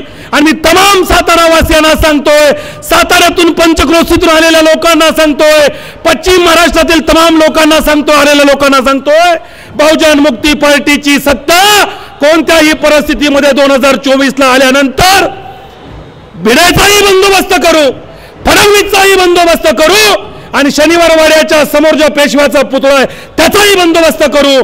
आणि या प्रतापसिंह भोसले महाराजांचा पुतळा तिथं लावण्यासाठी प्राणाची बाजी लावू. एवढंच या निमित्ताने बोलतो, थांबतो. धन्यवाद.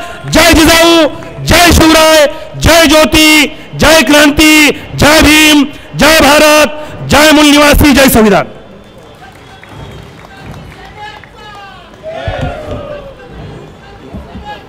धन्यवाद साहेब. हे पहा, एखाद्या सागरातून एखादी घागर काढायची झाली तर फार सोपं आहे. मी मान्यवरांना विनंती करतो की आपण सागरेतून घागर न काढता एका घागरेमध्ये अख्खा सागर सामावेल असं मनोगत थोड्या वेळामध्ये, कमी वेळामध्ये कसं होईल याचं भान राखून आपण आपलं मनोगत व्यक्त करावं. यानंतर मी ॲडव्होकेट वासंती नलावडे मॅडम, कायदेशीर सल्लागार छत्रपती क्रांती सेना, मी मॅडमना विनंती करतो की त्यांनी आपलं मनोगत व्यक्त करावं.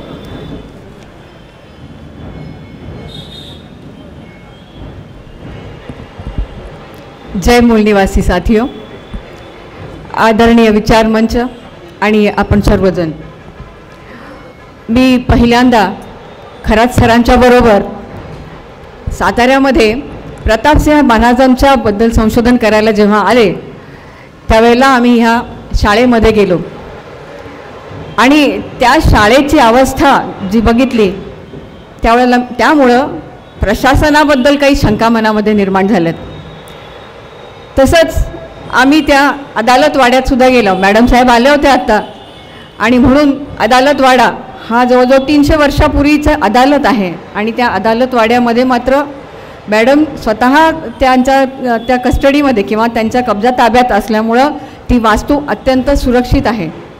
300 वर्षापूर्वीचा अदालतवाडा आणि आपल्यासमोर असणारी ही शाळेची इमारत जी प्रशासनाच्या ताब्यामध्ये आहे आणि जी क्लास A दर्जाची पुरातत्व वास्तू आहे, त्याची मात्र इथल्या प्रशासनाने काही काळजी घेतलेली दिसत नाही.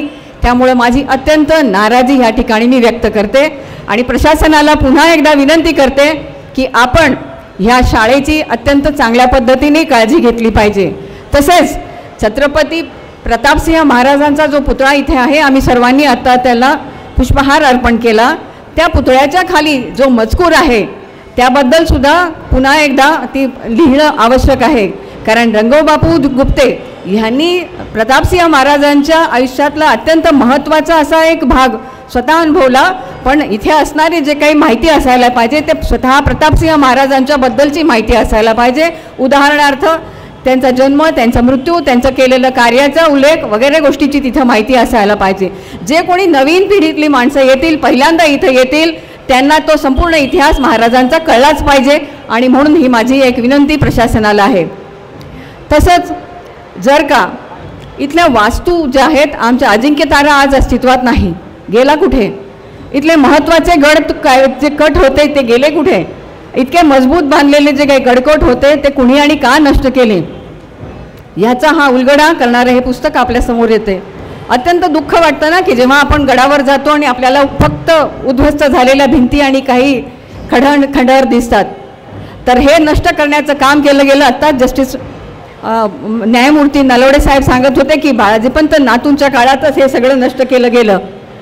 मी एक वकील आहे, अभ्यासक आहे इतिहासाची आणि परिवर्तनाच्या चळवळीची.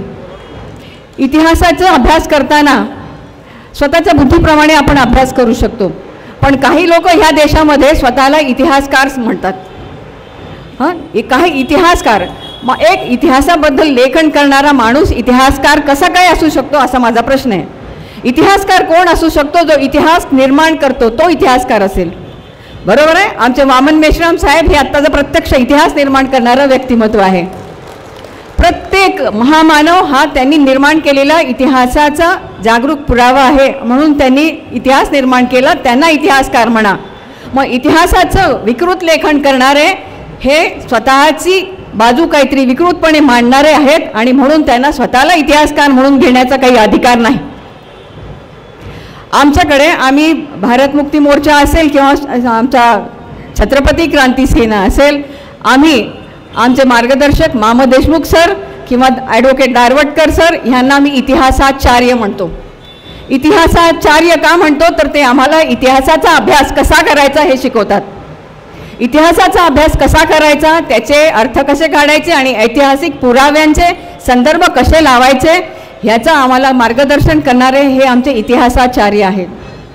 आमचे प्राध्यापक डॉक्टर विलास खरात सर हे इतिहास संशोधक आहेत. ते इतिहासाची मांडणी करतायत, आमच्यासाठी पुन्हा एकदा आमच्यासमोर खरा इतिहास आणत आहेत. आणि म्हणून आपण सर्वांनी या प्रयत्नाला फार जागरूकपणे पाठिंबा दिला पाहिजे.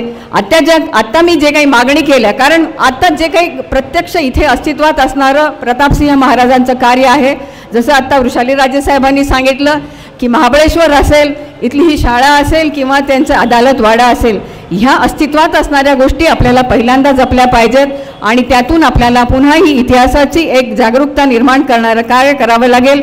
मी वेळेचं भान ठेवून थांबते.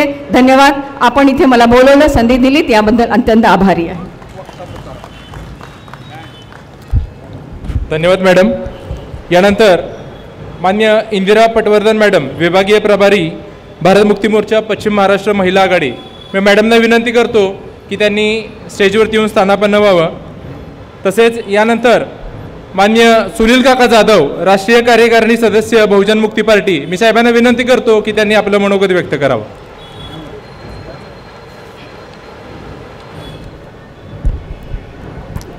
छत्रपती क्रांती सेना आयोजित छत्रपती प्रतापसिंह भोसले महाराज स्मृती दिनानिमित्त आज या ठिकाणी अभिवादन सभा आयोजित केलेली आहे.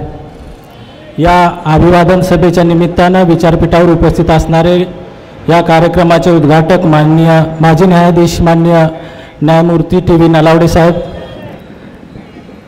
जे आत्ताच आपले मनोगत व्यक्त करून गेल्या त्या मान्य ऋषालीताई राजे भोसले छत्रपती शिवाजी महाराजांच्या वंशज, ज्येष्ठ सत्यशोधक मान्य साहेबराव पवार, या कार्यक्रमाचे प्रमुख विशेष मार्गदर्शक डॉक्टर विलास खरात सर, माननीय सचिन नलावडे, माननीय विलास जाधव, तसेच ज्यांनी आत्ताच आपले मनोगत व्यक्त केले ते ॲडव्होकेट वासंतीताई नलावडे मॅडम, विचारपीठावरील इतर सर्व मान्यवर आणि समोर बसलेल्या माझ्या बंधू आणि भगिनींनो, सर्वप्रथम आज छत्रपती प्रतापसिंह महाराज भोसले यांच्या स्मृतिदिनाच्या निमित्तानं त्यांच्या स्मृतीस अभिवादन करतो।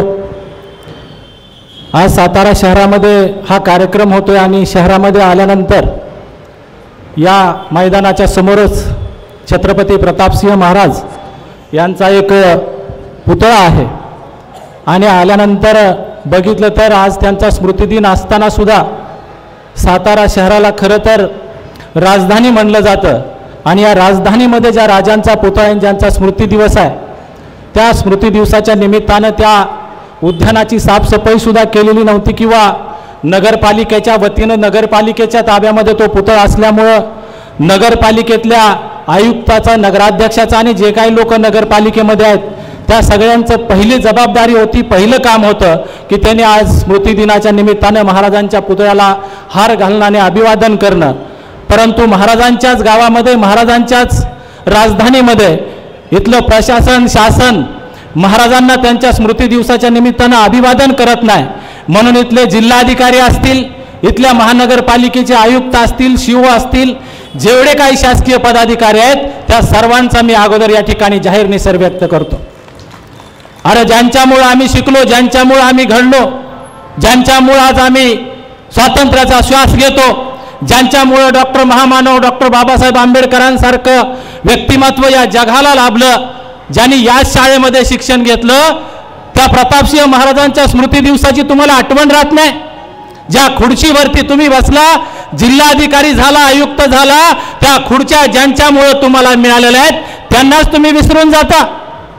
तुमचं सगळं लक्ष तिकडं राज्य सरकारवरती राहतं, केंद्र सरकारवरती राहतं। खरं तर विलास खरात सरांचे आपण विशेष धन्यवाद दिले पाहिजेत। ज्या ज्या वेळेस शिवाजी महाराज असतील, संभाजी महाराज असतील, प्रतापसिंह महाराज असतील यांच्यावरती लिहिण्यासाठी ज्या ज्या वेळेस विलास खरात सर हातामध्ये पेन घेतात त्यावेळेस सरकार खडबडून जागं होतं आणि मग त्यांना आठवण येते कधी 32 मन सिंहासनाची, कधी त्यांना आठवण येते वाघनखे आणण्याची।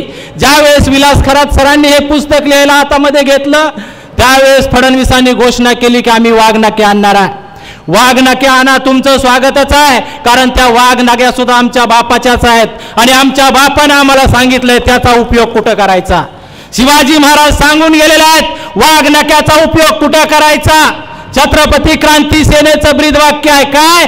शिवशाहीची पुनर्स्थापना करायची आहे आणि छत्रपती क्रांती सेना जर शिवशाहीची पुनर्स्थापना करत असेल आणि ती पुनर्स्थापना करताना जर कुणी त्याच्यामध्ये आड आलं तर त्याच वाघनख्याने ही छत्रपती क्रांती सेना आड येणाऱ्याचा कोतळा काढल्याशिवाय राहणार नाही, हे सरकारनं जाणून घेतलं पाहिजे। आता सरांनी सांगितलं तलवार सुद्धा आम्ही आणू, जर बहुजन मुक्ती पार्टीची सत्ता आली तर ज्या तलवारीनं कृष्णा भास्कर कुलकर्णीला कापलं होतं ती तलवार सुद्धा आम्ही महाराष्ट्रात आणू। आम्हाला माहिती आहे तलवार कुठे वापरायची, आम्हाला माहिती आहे वाघनख्या कुठे वापरायच्या, परंतु जर आमच्या भावाभावांमध्ये भांडणं लावली, जाती जातीमध्ये भांडणं लावली, धर्माधर्मामध्ये भांडणं लावली तर ते काम शिवशाहीच्या विरोधामध्ये आहे आणि जर शिवशाहीच्या विरोधामध्ये इथं कुणी काम करत असेल तर आम्ही त्यांचा कोतळा काढाय घाबरणार नाही। मला समजलं आता आमच्या प्रदेश अध्यक्षांच्या भाषणानंतर पोलीस प्रशासन खडबडून जागं झालं आणि ते म्हणत आहेत की अभिवादन सभा आहे आणि हे काय आहे? अभिवादन सभा आहे, परंतु अभिवादन सभेमध्ये आम्ही पार्टीची लोक आलेला आहे आणि पार्टीच्या लोकांची अभिवादन करण्याची स्टाईल सुद्धा वेगळी असते। आम्ही फक्त अभिवादन करत असताना त्यांच्या पुढे नतमस्तक होणार नाही, तर त्यांना ज्यांनी त्रास दिला आहे त्यांचा बंदोबस्त करणार आहे। मगाशी नानासाहेब चव्हाणांनी सांगितलं प्रतापसिंह महाराजांनी आद्य क्रांतीवीर राजे उमाजी नाईकांना राजवस्त्र भेट दिली। खरात सर खरं तर जो पुरंदर किल्ला आहे तो पुरंदर किल्ला मल्हारी कावजी खोमण्यांकडे छत्रपती शिवाजी महाराजांपासून होता. आणि हे मल्हारी कावजी खोमणे जे होते ते आद्य क्रांतीवीर राजे उमाजी नायकांचे पूर्वज होते. आणि उमाजी नायकांच्या पूर्वजांना छत्रपती शिवाजी महाराजांनी तो किल्ला जहागीरदारी म्हणून दिलेला होता. आणि हा जहागीरदारी म्हणून दिलेला किल्ला ज्या पेशव्याचा पुतळा शनिवार वाड्याच्या समोर आहे त्या पेशव्यानंच तो किल्ला त्या रामोशी लोकांकडून काढून घेतला. आणि तो किल्ला काढून घेतल्यानंतर जे रामोशांचं मोठं बंड या महाराष्ट्रामध्ये उभा राहिलं त्या रामोशाच्या बंडाला ताकद आणि बळ देण्याचं काम प्रतापसिंह महाराजांनी केलं. आणि त्याच प्रतापसिंह महाराजांवरती ज्या लोकांनी शिक्षणाची बंदी घातली त्याच अवलादी आज सरकारमध्ये आहेत. आणि त्या अवलादी आज आमच्या सुद्धा मुलांच्या शिक्षणावरती बंदी आणत आहेत. म्हणून आम्ही या ठिकाणी बहुजन मुक्ती पार्टीच्या वतीने सांगतोय जर आमचं शासन आलं तर प्रतापसिंह महाराजांना ज्या लोकांनी बंदी घातली त्यांचा आम्ही बंदोबस्त करू आणि सर्वच्या सर्व बहुजन लोकांना शिक्षण खुलं करू. एवढाच या ठिकाणी बोलतो आणि थांबतो. धन्यवाद. जय जिजाऊ जय शिवराय. धन्यवाद साहेब. यानंतर आपला हा जो आजचा कार्यक्रम आहे या कार्यक्रमासाठी महाराष्ट्रातील विविध जिल्ह्यातून जे कार्यकर्ते आलेले आहेत त्यांनी जो जिल्हानिहाय फंड आणलेला आहे या कार्यक्रमासाठी तो स्टेजच्या उजव्या बाजूला आपण येऊन संपर्क साधायचा आहे आणि तो फंड जमा करायचा आहे. त्यानंतर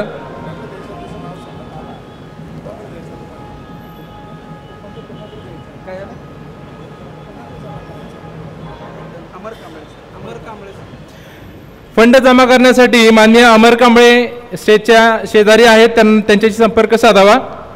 यानंतर माननीय विलास जाधव साहेब सेवानिवृत्त PSI कराड मी साहेबांना विनंती करतो की त्यांनी आम्हाला अनमोल असं मार्गदर्शन करावं.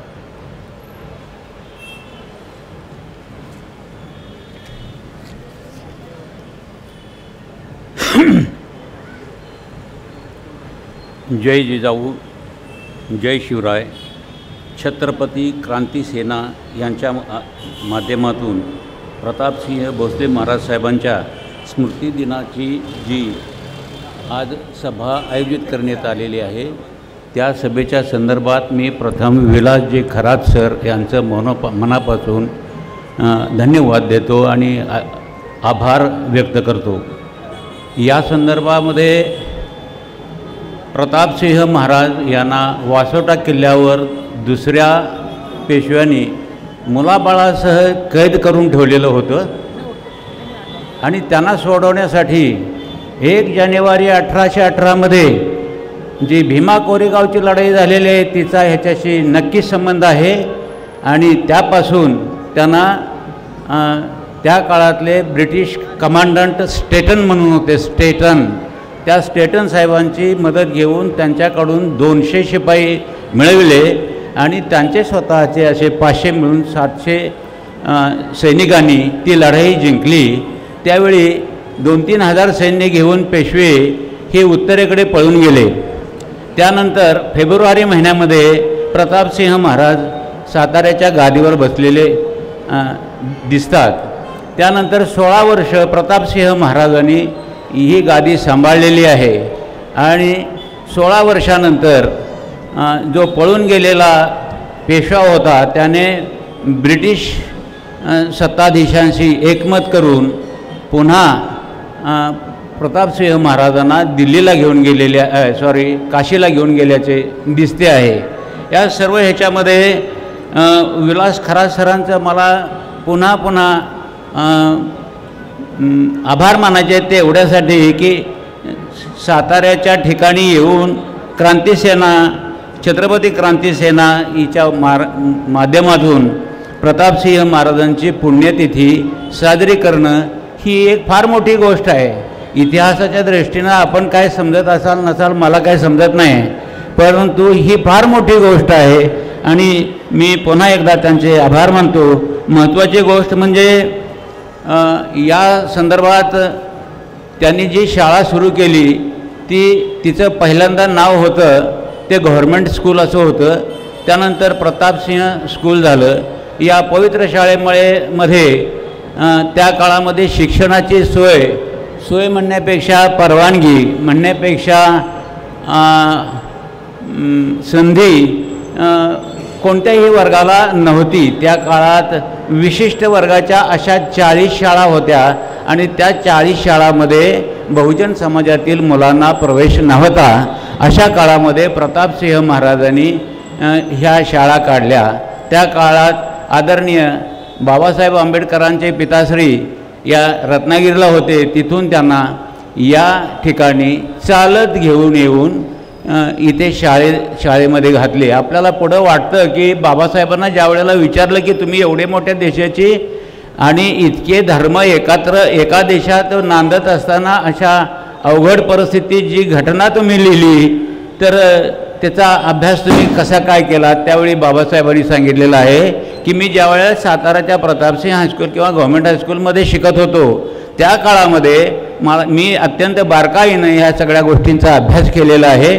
मला शेवटी एकच गोष्ट सांगायची आहे की आपल्याला खरं म्हणजे या सर्व सुविधा मिळवायच्या असतील आणि आपल्यातल्या शेवटच्या माणसापर्यंत त्या पोहोचाव्यात असं आपल्याला जर वाटत असेल तर अशा अवस्थेमध्ये आपण जातीशून्याकडे आलो पाहिजे. आता जातीशून्य समाजव्यवस्था ही फार मोठी गोष्ट आहे आणि फार गरजेची पण आहे. तर अशा अवस्थेत पुन्हा जातीचा उच्चार करून मला बोलावंसं वाटतं किंवा बोलणं भाग पडते ते अशासाठी की 4-8 दिवस गेले 1-2 दिवस गेले की हिंदू मुसलमानांचा तेढ वाढवण्याच्या दृष्टीनं काही मंडळी प्रयत्न करत असतात आणि ते कायम करत असतात. आता हैदराबादचे निजाम आहेत त्या काळामध्ये आपल्याकडे गंगाजळी फार कमी होती. त्यावेळी आपले कारभारी लोक ज्यावेळेला हैदराबादला गेले त्यावेळी त्या निजामाने 5 टन सोनं गंगाजळीत दिलेलं आहे. हे तुम्हाला माहिती आहे का? नाही माहिती. हे एक तुमच्या कानावर येतं, त्याची खात्री करा. हे खरं आहे खोटं आहे हे पहा, त्याचे निकष लावा आणि जर तुम्हाला खरं वाटलं तर ते खरं धरा.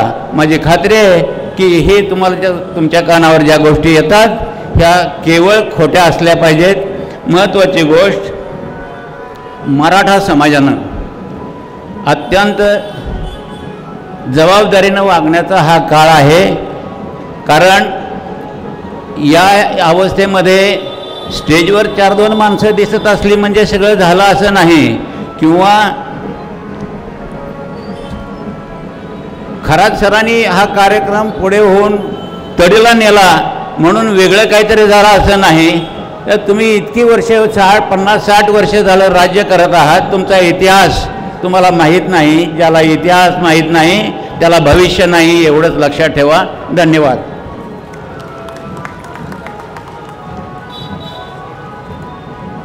धन्यवाद साहेब. यानंतर मी विनंती करतो माननीय इंदिरा पटवर्धन मॅडम, विभागीय प्रभारी भारत मुक्ती मोर्चा पश्चिम महाराष्ट्र महिला आघाडी.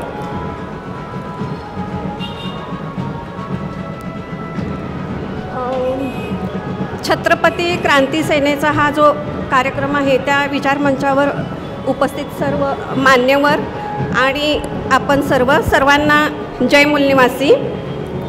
आज खरं तर विलास खरात सरांनी प्रतापसिंह भोसले महाराजांचा जो इतिहास आपल्यासमोर उजागर करून दिलेला आहे त्याबद्दल प्रथमतः मी त्यांची लाख आभार मानते.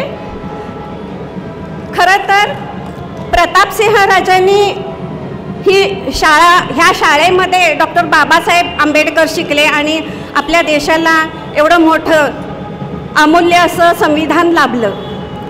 तसंच प्रतापसिंह भोसले महाराजांनी मुलींची पहिली शाळा चालू केली आणि म्हणून आम्ही आज माझ्यासारख्या कितीतरी रागिणी ह्या महाराष्ट्रामध्ये नव्हे ह्या देशामध्ये शेकडो लाखो अशा रणरागिणी तयार झालेल्या आहेत. आणि म्हणून आपल्या ओहळ सरांनी सांगितलं की जर बहुजन मुक्ती पार्टीचं जर राज्य आलं तर ते काय करणार आहेत, तर शनिवार वाड्याच्या समोर जो पेशव्याचा जो पुतळा आहे तो खेचून काढणार आहेत आणि त्यामध्ये आम्ही सर्व रणरागिणी पुढे असणार आहोत.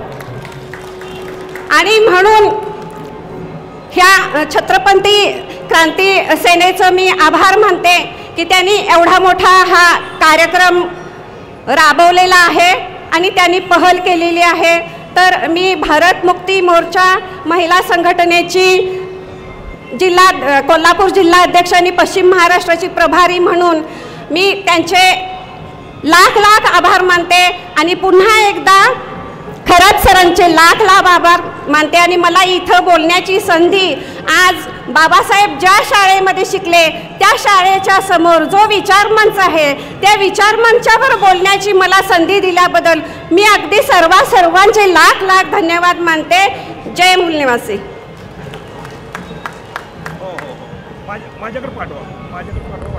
धन्यवाद मॅडम. यानंतर मी विनंती करतो माननीय मिलिंद टिपणीस सर, जे विश्वरत्न बाबासाहेब आंबेडकरांचे सहकारी सुरभानाना टिपणीस यांचे वंशज आहेत आणि या चळवळीचे आणि छत्रपती क्रांती सेनेचे कायम समर्थक राहिलेले आहेत. माननीय टिपणीस सर. महाराष्ट्राचे आराध्य दैवत राजशिव छत्रपती महामानव डॉक्टर बाबासाहेब आंबेडकर यांना अभिवादन करून छत्रपती क्रांती सेना आयोजित छत्रपती प्रतापसिंह भोसले महाराजांच्या स्मृतिदिनी आपण इथे जमलेले आहोत. विचारपीठावरील न्यायाधीश टी.व्ही. नलावडे साहेब,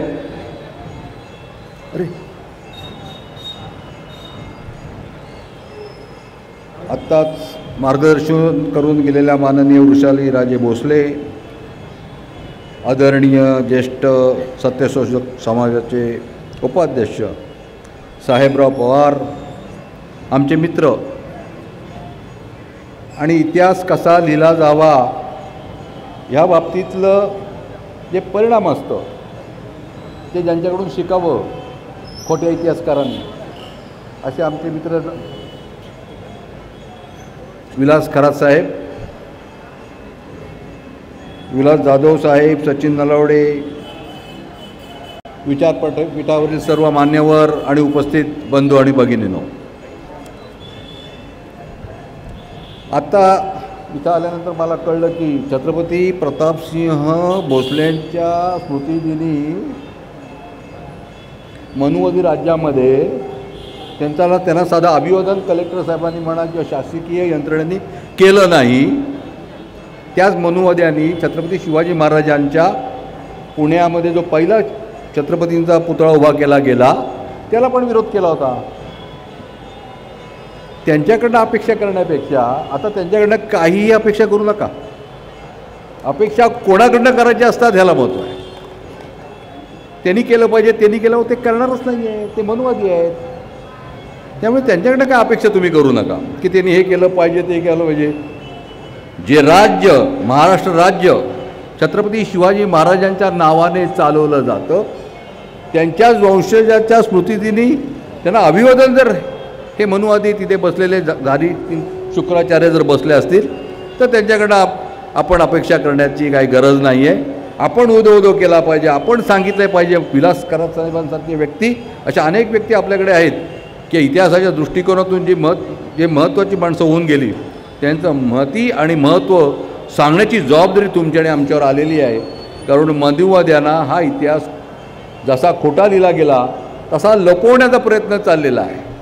छत्रपती शिवाजी महाराजांच्या राज्याभिषेक सोहळ्याला कोणी विरोध केला? छत्रपती शिवाजी महाराजांच्या राज्याभिषेक सोहळ्याला मनुवाद्यांनी विरोध केला. मोरोपंत पिंगळे यांना छत्रपती पद पाहिजे होतं, पण त्यामध्ये एक अशी व्यक्ती होती की ज्यांच्या नावाचा उल्लेख छत्रपती शिवाजी महाराजांनी केलं होतं. चिटणीस म्हणजे राज्याचे आणि आमचे प्राण आहेत. याचा अर्थ असा, बाळाजी अवजी चिटणीसांनी तो राज्याभिषेक सोहळ्यासाठी घेतलेले कष्ट, तो संपूर्ण इतिहास केवढा मोठा आहे. छत्रपती शिवाजी महाराजांचा राज्याभिषेक सोहळ्याच्या दृष्टिकोनातून विचार करायला गेलात तुम्ही तर जी मंडळी गागाभट्टांकडे गेली होती ती गागाभट्टांना छत्रपती शिवाजी महाराज हे शूद्र आहेत ही सांगून आली. तेव्हा ह्यांना कळलं की गागाभट्टांची दिशाभूल केली गेलेली आहे. परत नळो येसाजी पारसनीस कायस्थ ह्यांना गागाभट्टांकडे पाठवलं आणि सगळं छत्रपती कसे क्षत्रिय आहेत, शिशोदीय वंशाचे आहेत हे सांगितलं तेव्हा गागाभट्ट रायगडास आले. तिथेही परत त्यांना फितवलं गेलं, पण तसं झालं नाही. छत्रपती हे क्षत्रिय आहेत हे गागाभट्टीत सप्रमाण सिद्ध केलं. त्याला कारण होते बाळाजीरावजी चिटणीस काय असतं, त्यांनीच तो पुरावा आणला होता. हे असं स्वतः आत्तापर्यंत चाललेलं आहे. म्हणजे ते छत्रपती शिवाजी महाराजांपासून आत्तापर्यंत चाललेलं आहे. संभाजी राजांना डॉमिनेट करण्याचं, सर्वसामान्य लोकांच्या मनातून उतरण्याचं काम कोणी केलं? रयतेने नाही केलं. कारण छत्रपती संभाजीराजे हे संस्कृत प्रचूर होते. ते संस्कृतमध्ये त्याने अनेक ग्रंथ लिहिले होते आणि ह्यांचं जे काय भांडफोड त्यांनी त्यावेळेसच केलं होतं, म्हणून त्यांचा राग करत होते. त्यांना पकडून कोणी दिलं? आणि हे सर्व करत असताना अनेक गोष्टी तुमच्या सांगू शकतो की संगमेश्वरला छत्रपती संभाजीराजांना जे पकडून दिलं गेलं त्याला कारणीभूत कोण आहे? रामदास स्वामींचा शिष्य कारणीभूत. नाव गणोजी शिर्क्यांचं हा अभ्यासाचा विषय आहे. हा अभ्यासाचा विषय. अनेक गोष्टी सांगता येतील. बरं, हे सगळं करूनसुद्धा छत्रपती संभाजीराजांची ज्या अमानुषपणे हत्या झाली त्याच्यानंतर खऱ्या अर्थाने जर राज्य कोणी करायला पाहिजे होतं? मराठे राज्य यायला पाहिजे, शाहू महाराज यायला पाहिजे. तिथे पेशवे कसे काय आले? पेशव्यांचं एक निश्चित, त्यांचा किती इतिहास सांगायला गेलं ना तो चांगला नाही, ते इतिहास सांगणं पण चुकीचं आहे. पण राज्याच्या दृष्टीने, राज्यकर्त्याच्या दृष्टीकडून, राज्यकारभाराच्या दृष्टीने जर विचार करायला गेलो आपण तर पेशवे हे राज्यकर्ते नव्हते, ते अय्याशी होते. अनेक गोष्टी त्यांच्या सांगता येईल, ते इथं सांगायची काही गरज नाही आहे. माझं असं म्हणणं की आपण जेव्हा इतिहासाची पानं मागे पाळत जातो आणि आपण महाराष्ट्राचे आहोत आणि महाराष्ट्रामधलं आपल्याला ज्या आदरणीय ज्या व्यक्ती आहेत, म्हणजे छत्रपती शिवाजी महाराज आहेत, छत्रपती संभाजीराजे आहेत, राजाराम महाराज आहेत, शाहू महाराज आहेत. जेव्हा माधवराव पेशवे गेला तर दुसरे जे पेशवे आले होते, मला नारायणराव नाही म्हणलं, पण दुसरे शाहू महाराजांच्या ज्या वेळेस जे पहिले शाहू महाराज होते त्यांचे खासवनीस होते यशवंतराव पोतनीस आणि त्यांच्यानंतर त्यांचा चिरंजीव जे मुलगा होता विठ्ठलराव पोतनीस, हे खासवनीस होते शाहू महाराजांचे. छत्रपती शाहू महाराजांचे हा ते काय असतो ते बरं, पोतनीस पण काय असतं, काय असतं आपण आता सारखं सारखं ते तुम्ही सांगायचं. विलासराव खरातांकडे मी ती जबाबदारी दिलेली आहे, कोण काय होतं. महत्त्वाचा मुद्दा याच्यामध्ये होतं की जेव्हा शाहू महाराजांनी, छत्रपती शाहू महाराजांनी यशवंतराव पोतनीसांकडे रायगड किल्ला आणि लिंगाणा किल्ल्याचं अखत्यारपत्र दिलं, जबाबदारी दिली आणि 102 गावाची मुक्त्यारी दिली.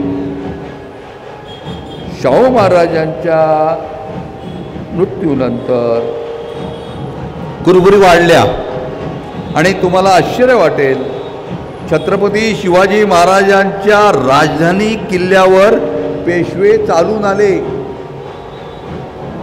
महाड जिंकलं, नातं जिंकलं, पाचाड जिंकलं, कोंजर जिंकलं, पोतनीस हारले. पोतनीसांकडे काय मागितलं होतं त्यांनी की मला रायगड किल्ल्याचं आणि 102 गावाचं जी मुक्त्यार आहे, जी मुक्त्यार दिली त्याचा हिशोब पाहिजे. पोतनीस बोलले मी तुम्हाला बांधील नाही, मी छत्रपती शाहू महाराजांना बांधील आहे, मी त्यांचा सेवक आहे, मी तुम्हाला हे हिशोब देऊ शकत नाही. ह्याच्यावरनं भांडण झालं आणि पेशव्यांनी रायगडावर हल्ला केला. स्वतःच्या राजधानीवर हल्ला करणारे जगामध्ये पेशवेच. छत्रपती शिवाजी महाराजांच्या राजधानीवर हल्ला केला. आप्पाजी हरी गोखलेंनी त्याचं सेनेत नेतृत्व केलं होतं. ह्या गोष्टी कोणाला माहिती नाही आहेत. अजून मी 1933ला काय झालं ते नंतर सांगणारच आहे. हा असा इतिहास आहे. बरं, एवढं सगळं करून काय झालं, दुसऱ्या शाहू महाराजांनी, छत्रपती शाहू महाराजांनी तो ह्यांच्यात पेशव्यांच्यात आणि पोतनीसांमध्ये समेट घडवून आणला, तो भाग वेगळा. पण छत्रपती प्रतापसिंह भोसलेंच्या बाबतीत परत मनुवादी त्यांच्या विरोधात गेले आणि त्यांना सांगितलं की नाही, हे अगदी त्याच्या बाबतीतलं जे आपण हेरिटेज ह्याच्याप्रमाणे जे काय म्हणतो तेही नाकारत होते, त्याला कारण मनुवादी होते. पण त्यांच्या बाजूने परत एक काय स्तोवर राहिला, ते रंगोजी बापू गुप्ते 12 वर्ष ब्रिटनमध्ये राहिले आणि ती केस जिंकली छत्रपती प्रतापसिंह राजे भोसलेंच्यासाठी. हा इतिहास आहे, हा सांगितला जात नाही. हा का सांगितला जात नाही? बरं इथे शाळा काढली, या शाळेतनं महंती सर्वात जगातला सर्वात विद्वान गृहस्थ या शाळेमध्ये शिकून गेले, ते महामानव डॉक्टर बाबासाहेब आंबेडकर. म्हणजे या शाळेचं महत्त्व किती आहे, या शाळेचं महत्त्व किती की असा एक विद्यार्थी जगामध्ये विद्वान म्हणून पहिल्या नंबरला गणला जातं. म्हणजे ते आदरणीय महामानव डॉक्टर बाबासाहेब आंबेडकर ते प्रतापसिंह राजे भोसलेंनी सुरू केलेल्या शाळेमध्ये शिकलेले. केवढी अभिमानाची गोष्ट आहे सातारकरांसाठी. हा महत्त्वाचा भाग आहे. अनेक गोष्टी त्याच्यामध्ये सांगता येते. बरं मनुवादी इथपर्यंतच थांबले नाहीत. मनुवादीने महात्मा ज्योतिराव फुले म्हणा, सावित्रीबाई फुले म्हणा, यांनी जो शिक्षणाचा पायंडा घातला होता, गाठ घातला होता स्त्री शिक्षणाच्या बाबतीत, तिथेही मनुवाद्यांनी सावित्रीबाई फुलेने शेणाचा मारा केला. म्हणजे आता तर ह्या विद्यमान काळामध्ये शाळाच बंद करायचं, खाजगीकरण करण्याचा प्रयत्न चालू आहे. आणि असं पण आहे की मुळात एक युनिव्हर्सिटी अशी आहे की तिच्याकडे एक इंच पण जागा नाही, पण युनिव्हर्सिटी रजिस्टर झालेली आहे. म्हणजे जगामध्ये कायदा नक्की काय असू शकतो आणि तो कशाप्रकारे केला जातो आणि कशाप्रकारे राबवला जातो हा पण संशोधनाचा विषय आहे. ॲडव्होकेट नलावडे मॅडम, जागाच नाही पण आम्हाला युनिव्हर्सिटीची परवानगी मिळाली. मग तिथे अजून ती जागा एक इंचही नाही, काही नाही. म्हणजे ह्या दृष्टिकोनातून मनुवाद्यांना विचार करत नाही. याचा अर्थ असा आहे की की मनुवाद्यांना भारताची घटना बदलायची आहे, ती नाकारायची आहे. तर मी बोल ठीक आहे, मागे बोललो होतो, ठीक आहे तुम्हाला घटनेप्रमाणे वागायचं नसेल तर वागू नका. हातात पंचपळी घ्या, दानवं घाला, उघड्या अंगाने फिरा, धोतर नेसा, गंध लावा, आमची सावली पडली की आंघोळ करा, आमचं काय म्हणणं नाही. पण आम्ही घटनेच्या नियमाप्रमाणेच भारतामध्ये राहू आणि त्याचे नियम पाळू, हे महत्त्वाचं आहे. कारण ही घटना सर्वसामान्य माणसांसाठी देशाच्या प्रति, देशाच्या राष्ट्रीयत्वाच्या दृष्टिकोनातून, सामाजिक दृष्टिकोनातून, लोकशाही, राजकीय लोकशाही निर्माण करण्यासाठी आणि सामाजिक लोकशाही बळकट करण्यासाठी हे घटना महत्त्वाची आहे. नाही तर दिवस खूप खराब होत चालले येणार आहेत यापुढे. कारण आता एकंदरीत किती साधारण माझ्या माहितीवरून एकंदरीत 3,500 महाराष्ट्रामध्ये कारखाने बंद झालेले आहेत. 1500 कायद्याच्या दृष्टिकोनातून कायदे रद्द झालेले आहेत. आणि मग कोणतरी येतं आणि आता तर कॉन्ट्रॅक्टमध्ये ज्या ठिकाणी महामानव डॉक्टर बाबासाहेब आंबेडकरांनी वेट वगैरेला विरोध केला, त्या दृष्टीने कायदे केले गेले, तर संपूर्ण राज्यात जर वेट बिगारीच्या दृष्टिकोनातून चालवलं जात असेल, म्हणजे कलेक्टर कॉन्ट्रॅक्टमध्ये,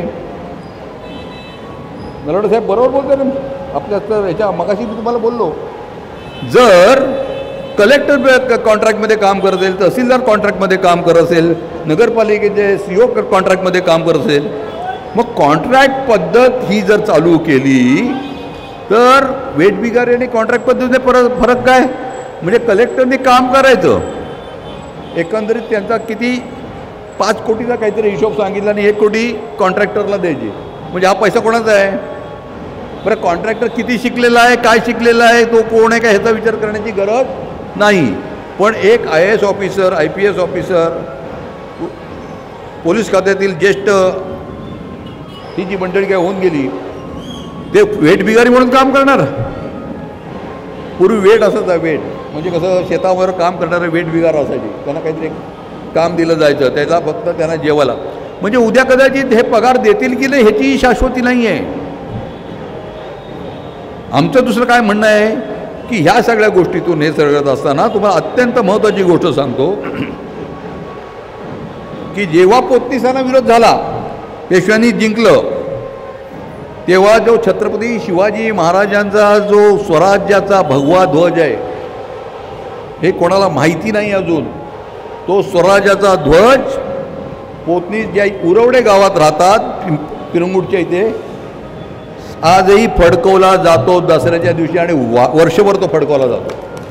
आणि तो कसा फडकवला जातो आणि तो त्यांच्याकडे कसा आला? जेव्हा पेशव्यांनी रायगडवर हल्ला केला तेव्हा रायबा जानोबा गायकवाड, ज्याचं इतिहासामध्ये नाव आहे रायनाक महार नाव आहे त्याचं, आणि तुळशी शेडगा, ह्या दोघांनी तो दरीपटका घेतला, स्वराज्याचा भगवा ध्वज घेतला आणि घोड्यावरनं आणून जे मुक्त्यार होते रायगडाचे, लिंगाणा किल्ल्याचे आणि रायगडाचे, त्या पोतनीसांच्या ताब्यात दिला. आणि पेशव्यांनी हुकूम काढला त्या दोघांना पकडा. ते लपतछपत जगत होते. पेशव्यांच्या सैनिकांनी त्यांना पकडलं, रायनाक महाराला टकमक टोकावरनं कडेलोटाची शिक्षा दिली आणि तुळशी शेडगा याला चुनखडीत मारला. म्हणजे रांजणामध्ये त्याला चुना टाकला, त्याला त्यात बसवल्यानं पाणी ओतलं. किती अमानुषपणे. पण महत्त्वाचा मुद्दा असा आहे की तो जर स्वराज्याचा जो जरीपटका आहे, भगवा झेंडा आहे, तो आज 350 वर्ष झाली तरी पोतनीसांचे वंशज दर दसऱ्याच्या दिवशी तो फडकवतात. मी क्रांती सेनेला सांगू इच्छितो की त्याला इतर सोम्या गोम्या पक्षाला राज्य सरकारकडनं सलामी दिली जाते, पण दसऱ्याच्या दिवशी त्या स्वराज्याच्या भगव्या झेंड्याला शासकीय सलामी दिली जावी अशी मी मागणी करतोय. आणि मागणी कलेक्टरकडे पुन्हा पण केलेली आहे आणि तुम्ही सर्वांनी पण ती केली गेली. कारण तो आपला ध्वज आहे, आपला ध्वज आहे. तो धर्मरक्षणार्थ धरून केलेला आहे. धर्मरक्षण म्हणजे सर्व बहुजन समाजाच्या दृष्टीने रयतेचा जो ध्वज आहे, हा महत्त्वाचा मुद्दा त्याच्यामध्ये. हे कोणाला अजून माहिती नाही आहे, पण मनुवादी किती हे गेले होते, पुढे गेले होते. 1933ची गोष्ट सांगतो मुद्दा म्हणून. महामानव डॉक्टर बाबासाहेब आंबेडकरांनी चौदार तळ्याचा सत्याग्रह 20 मार्च 1927ला केला. बरोबर कोण होते? सुरवानाना टिपणीस, माझे आजोबा नगराध्यक्ष होते. भाई अनंतराव चित्रे होते. अनेक मंडळी होती, अनेक मंडळी. हे पण आले होते, मडके बुवा वगैरे सगळे आले होते. आमच्यावर बहिष्कार पडला 12 वर्ष. आमच्याकडे आम्हाला पाणी बिणी कोण काही देई नाही. तुम्हाला आश्चर्य होतं 12 वर्ष. आता जे आत्ता महाराष्ट्रात हे आले होते कुठले इथेच बसले होते ते दरवर्षी येतात. तो प्रश्न बहिष्काराचा नाही आहे. जेव्हा चौदार तळे सार्वजनिक आहे ना, ब्राह्मण समाजातले मनुवादी म्हणत होते की ते आमचं तळ आहे आणि बाबासाहेबांनी पाणी प्यायलं म्हणून ते अशुद्ध झालेलं आहे. मग शुद्ध करण्यासाठी ते हा विषय चिठ्ठी टाकून थांबवण्याचा नाही आहे. हा विषय अत्यंत महत्त्वाचा आहे. त्यावेळेस मनुवादी ब्राह्मणांनी 12 ते 15 दिवसांनी चौदार तळ्याचं शुद्धीकरण केलं. काय केलं शुद्धीकरण? तर काही घमेले, काही टोपल्या गाईचं शेण चौदार तळ्यात टाकलं, काही घमेले गोमूत्र चौदार तळ्यात टाकलं, मंत्रपठण केलं, हळद कुंकू वाहिलं, फुलं वाहिली. जवळजवळ 500 फूट लांब आणि 300 फूट रुंदीचं चौदार तळं गाईच्या शेणांनी आणि गोमूत्राने शुद्ध केलं. म्हणजे एक मानव जे पाणी कुत्रा पित होतो, गाढव पित होतो, बैल पित होता, मांजर पित होतो, डुक्कर पित होतो, वेळ प्रसंग कधी आलं तर इतर धर्मीय पित होते. पण बाबासाहेबांनी ते पाणी पिलं ते अशुद्ध कसं झालं? ते शुद्ध झालं खऱ्या अर्थानं. ते खऱ्या अर्थाने शुद्ध झालं. हा इतिहास आहे. बरं, शुद्ध करण्याचा मनुवाद्यांचा प्रयत्न गाईचं शेण आणि गोमूत्र टाकून जर एखादं पाणी शुद्ध होतं असेल तर मनुवाद्यांनी काय करायला पाहिजे होतं? 1 हांडा पाणी चौदार तळ्याच्या घरी न्यायला पाहिजे होतं. त्याच्यात 2 चमचे शेण टाकायला पाहिजे होतं, गाईचं गोमूत्र टाकायला पाहिजे, मंत्रपठण काय फुलं, पाणी शुद्ध. ही कुठली पद्धत? जगामध्ये मनुवाद्यांनी चौदार तळ्याच्या शुद्धीकरणाचा जो घाट घातला आणि तो केलं, इतका हिणकस प्रकार जगाच्या पाठीवर कुठेही झालेला नाही. तर एक माणूस पाणी प्यायल्यानंतर ते अशुद्ध होतं, त्यासाठी एवढा प्रकार केला. किती असं तुम्ही किती विचार करू शकाल? ह्याच्याप्रमाणे त्याच वेळेस नंतर 1933ची गोष्ट सांगतो. छत्रपती शिवाजी महाराजांच्या पुण्याची गोष्ट होती. छत्रपती शिवाजी महाराजांच्या पुण्यतिथीची गोष्ट, पुण्यतिथीची गोष्ट होती. सुरवानाला टिपणीस त्या पुण्यतिथी समितीवर पुण्याच्या होते. त्यांना पुण्याला मिटिंगला जायला लागायचं. तर हे परिवर्तनवादी विचारसरणीचे सुरवानाना भाई अनंतराव चित्रे वगैरे वगैरे, सुरवानाने त्यांच्याकडे समोर प्रस्ताव ठेवला, आपण इतर समाजातल्या लोकांना बोलवतो आणि आपण अस्पृश्य समाजातल्या लोकांना काही बोलवत नाही. हे काही बरोबर नाही. स्वराज्य निर्मितीमध्ये ह्या लोकांचा पण फार मोठा सहभाग होता आणि पुरंदरचे किल्लेदार तर अस्पृश्य समाजाचे होते. मनुवाद्यांना प्रश्न पडला. ते बोले आमच्या सोहळ्याचं काय?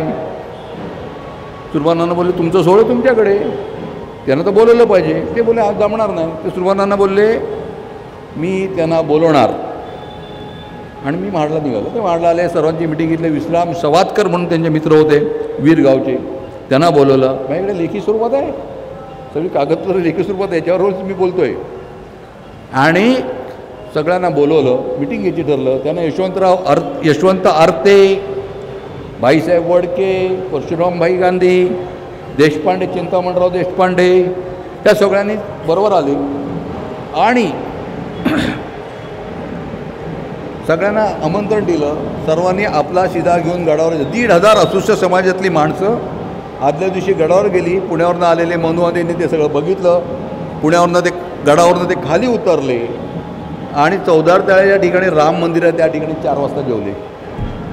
आणि 1933 ते 1940पर्यंत मनुवाद्यांनी छत्रपती शिवाजी महाराजांच्या पुण्यतिथीवर बहिष्कार टाकलेला आहे. हा लेखी स्वरूपात आहे. हे लेखी स्वरूपात किती किती घाणेरडी, किती एकीकडे उदो करता आणि त्यांच्याच पुण्यतिथीवर, महाराजांच्या पुण्यतिथीवर तुम्ही बहिष्कार घालता आणि आम्हाला ती गोडवे आणि त्यांचे गोडवे आमच्यासमोर तुम्ही गाता परत. आम्ही शिवाजी महाराजांचे भक्त आहोत. तुम्ही भक्त उठलात. इतिहास पहा, इतिहास पहा. हा इतिहास आहे. आणि 1933 ते 1940 सुलभानानांनी, विश्राम सावरकरांनी, यशवंत आरतेनी, भाईसाहेब वडक्यांनी, चिंतामणराव देशपांडेंनी 1933 ते 1940 छत्रपती शिवाजी महाराजांची पुण्यतिथी साजरी केली. हा इतिहास. आम्ही त्यांना एकदा विचारलं का होते काय, नाही त्यावेळेस तो बंद पडला होता. म्हणजे तुम्ही केलं ते साजरी केले आणि बाकीच्यांनी केलं तर असंच काय. ही वृत्ती अजूनही बदल झालेला नाही त्यांच्या वृत्तीमध्ये आणि होणारी पण नाही, कारण ते भारतीयच नाही आहेत मुळात. हा लक्षात घ्या. ह्या सर्व प्रत्येक म्हणजे क्रांती सेनेने इथं जेव्हा इथे बोलवलं आहे, आम्हाला बोलवलं होतं. छत्रपती क्रांती सेनेचा हा जो उपक्रम आहे हा दरवर्षी मोठ्या प्रमाणात केला गेला पाहिजे. आणि माझं असं म्हणणं आहे की कोणाकडनं अपेक्षा करायची, ह्यांच्याकडनं तर मुळीच करू नका. आज देश ज्या ह्याच्यातनं जात आहे त्या देशामध्ये जो भाग विचार भक्तांकडून जो पसरवला जात आहे तो देशाला मागे नेणारा आहे. आणि दुसरी गोष्ट अशी आहे की जो देश इतिहास विसरतो तो देश लवकर लयाला जातो. जागतिकीकरणाच्या नावाखाली, उदारीकरणाच्या माध्यमातून या देशाला खाजगी स्वरूप देण्याचा प्रयत्न झालेला आहे नव्हे, तो चालूच झालेला आहे प्रयत्न. आणि ते त्या दृष्टीने पावलं पण पडलेली आहेत. तुम्ही आम्ही सर्व समाजातल्या लोकांनी, सर्व लोकांनी मतभेद सर्व विसरून एकत्र येऊन ह्या गोष्टीचा, खाजगीकरणाच्या ह्याला विरोध केला पाहिजे, त्याचा बिमोड केला पाहिजे. एवढं बोलून मी थांबतो. जय हिंद, जय महाराष्ट्र, जय मूलनिवासी. खूप खूप धन्यवाद सर.